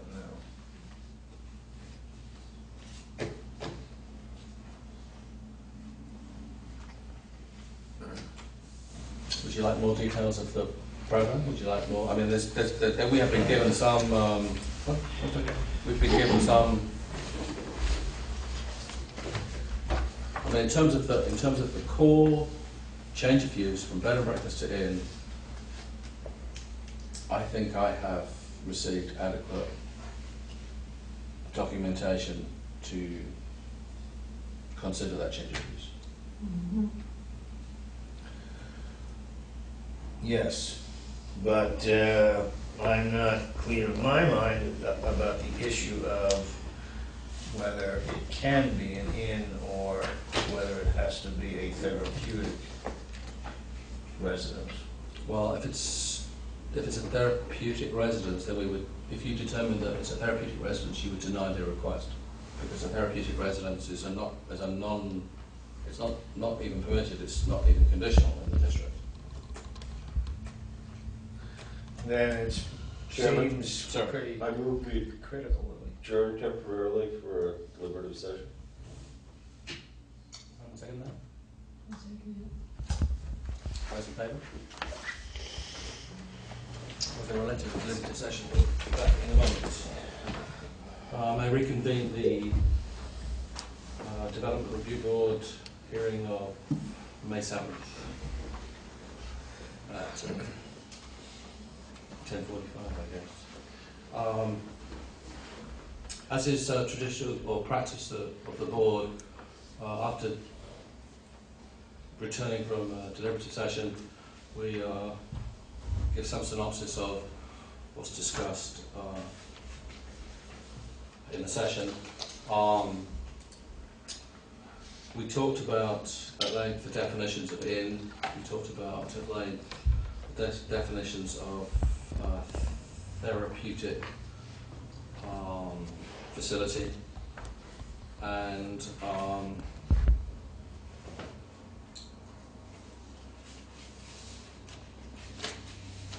the consensus of the board is that the use that the retreat is proposing for the inn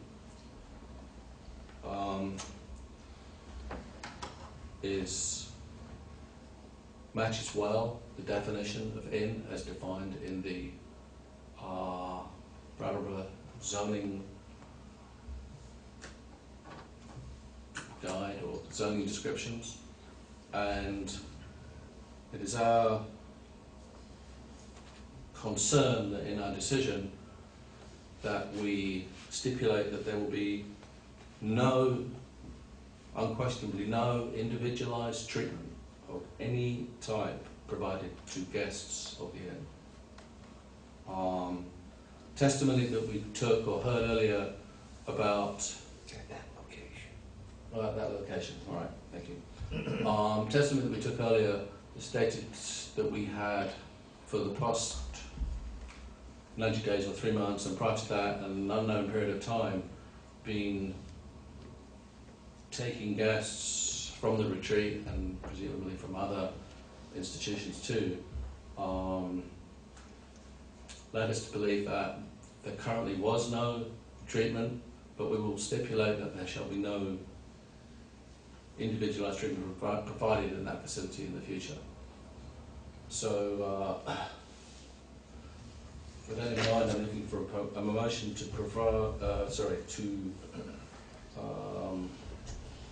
approve application 2012-041 PNR Associates, conditional use approval, change of use from bed and breakfast to So moved. With the stipulation. with that stipulation. So moved. All those in favour? Aye. Aye. Those against? I abstain. 4-0-0. Thank you very much. Thank you.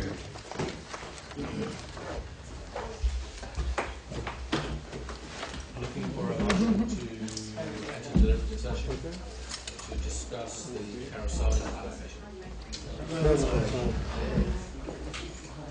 Oh, maybe we could, yeah, we do. Second, all those in favour? Aye.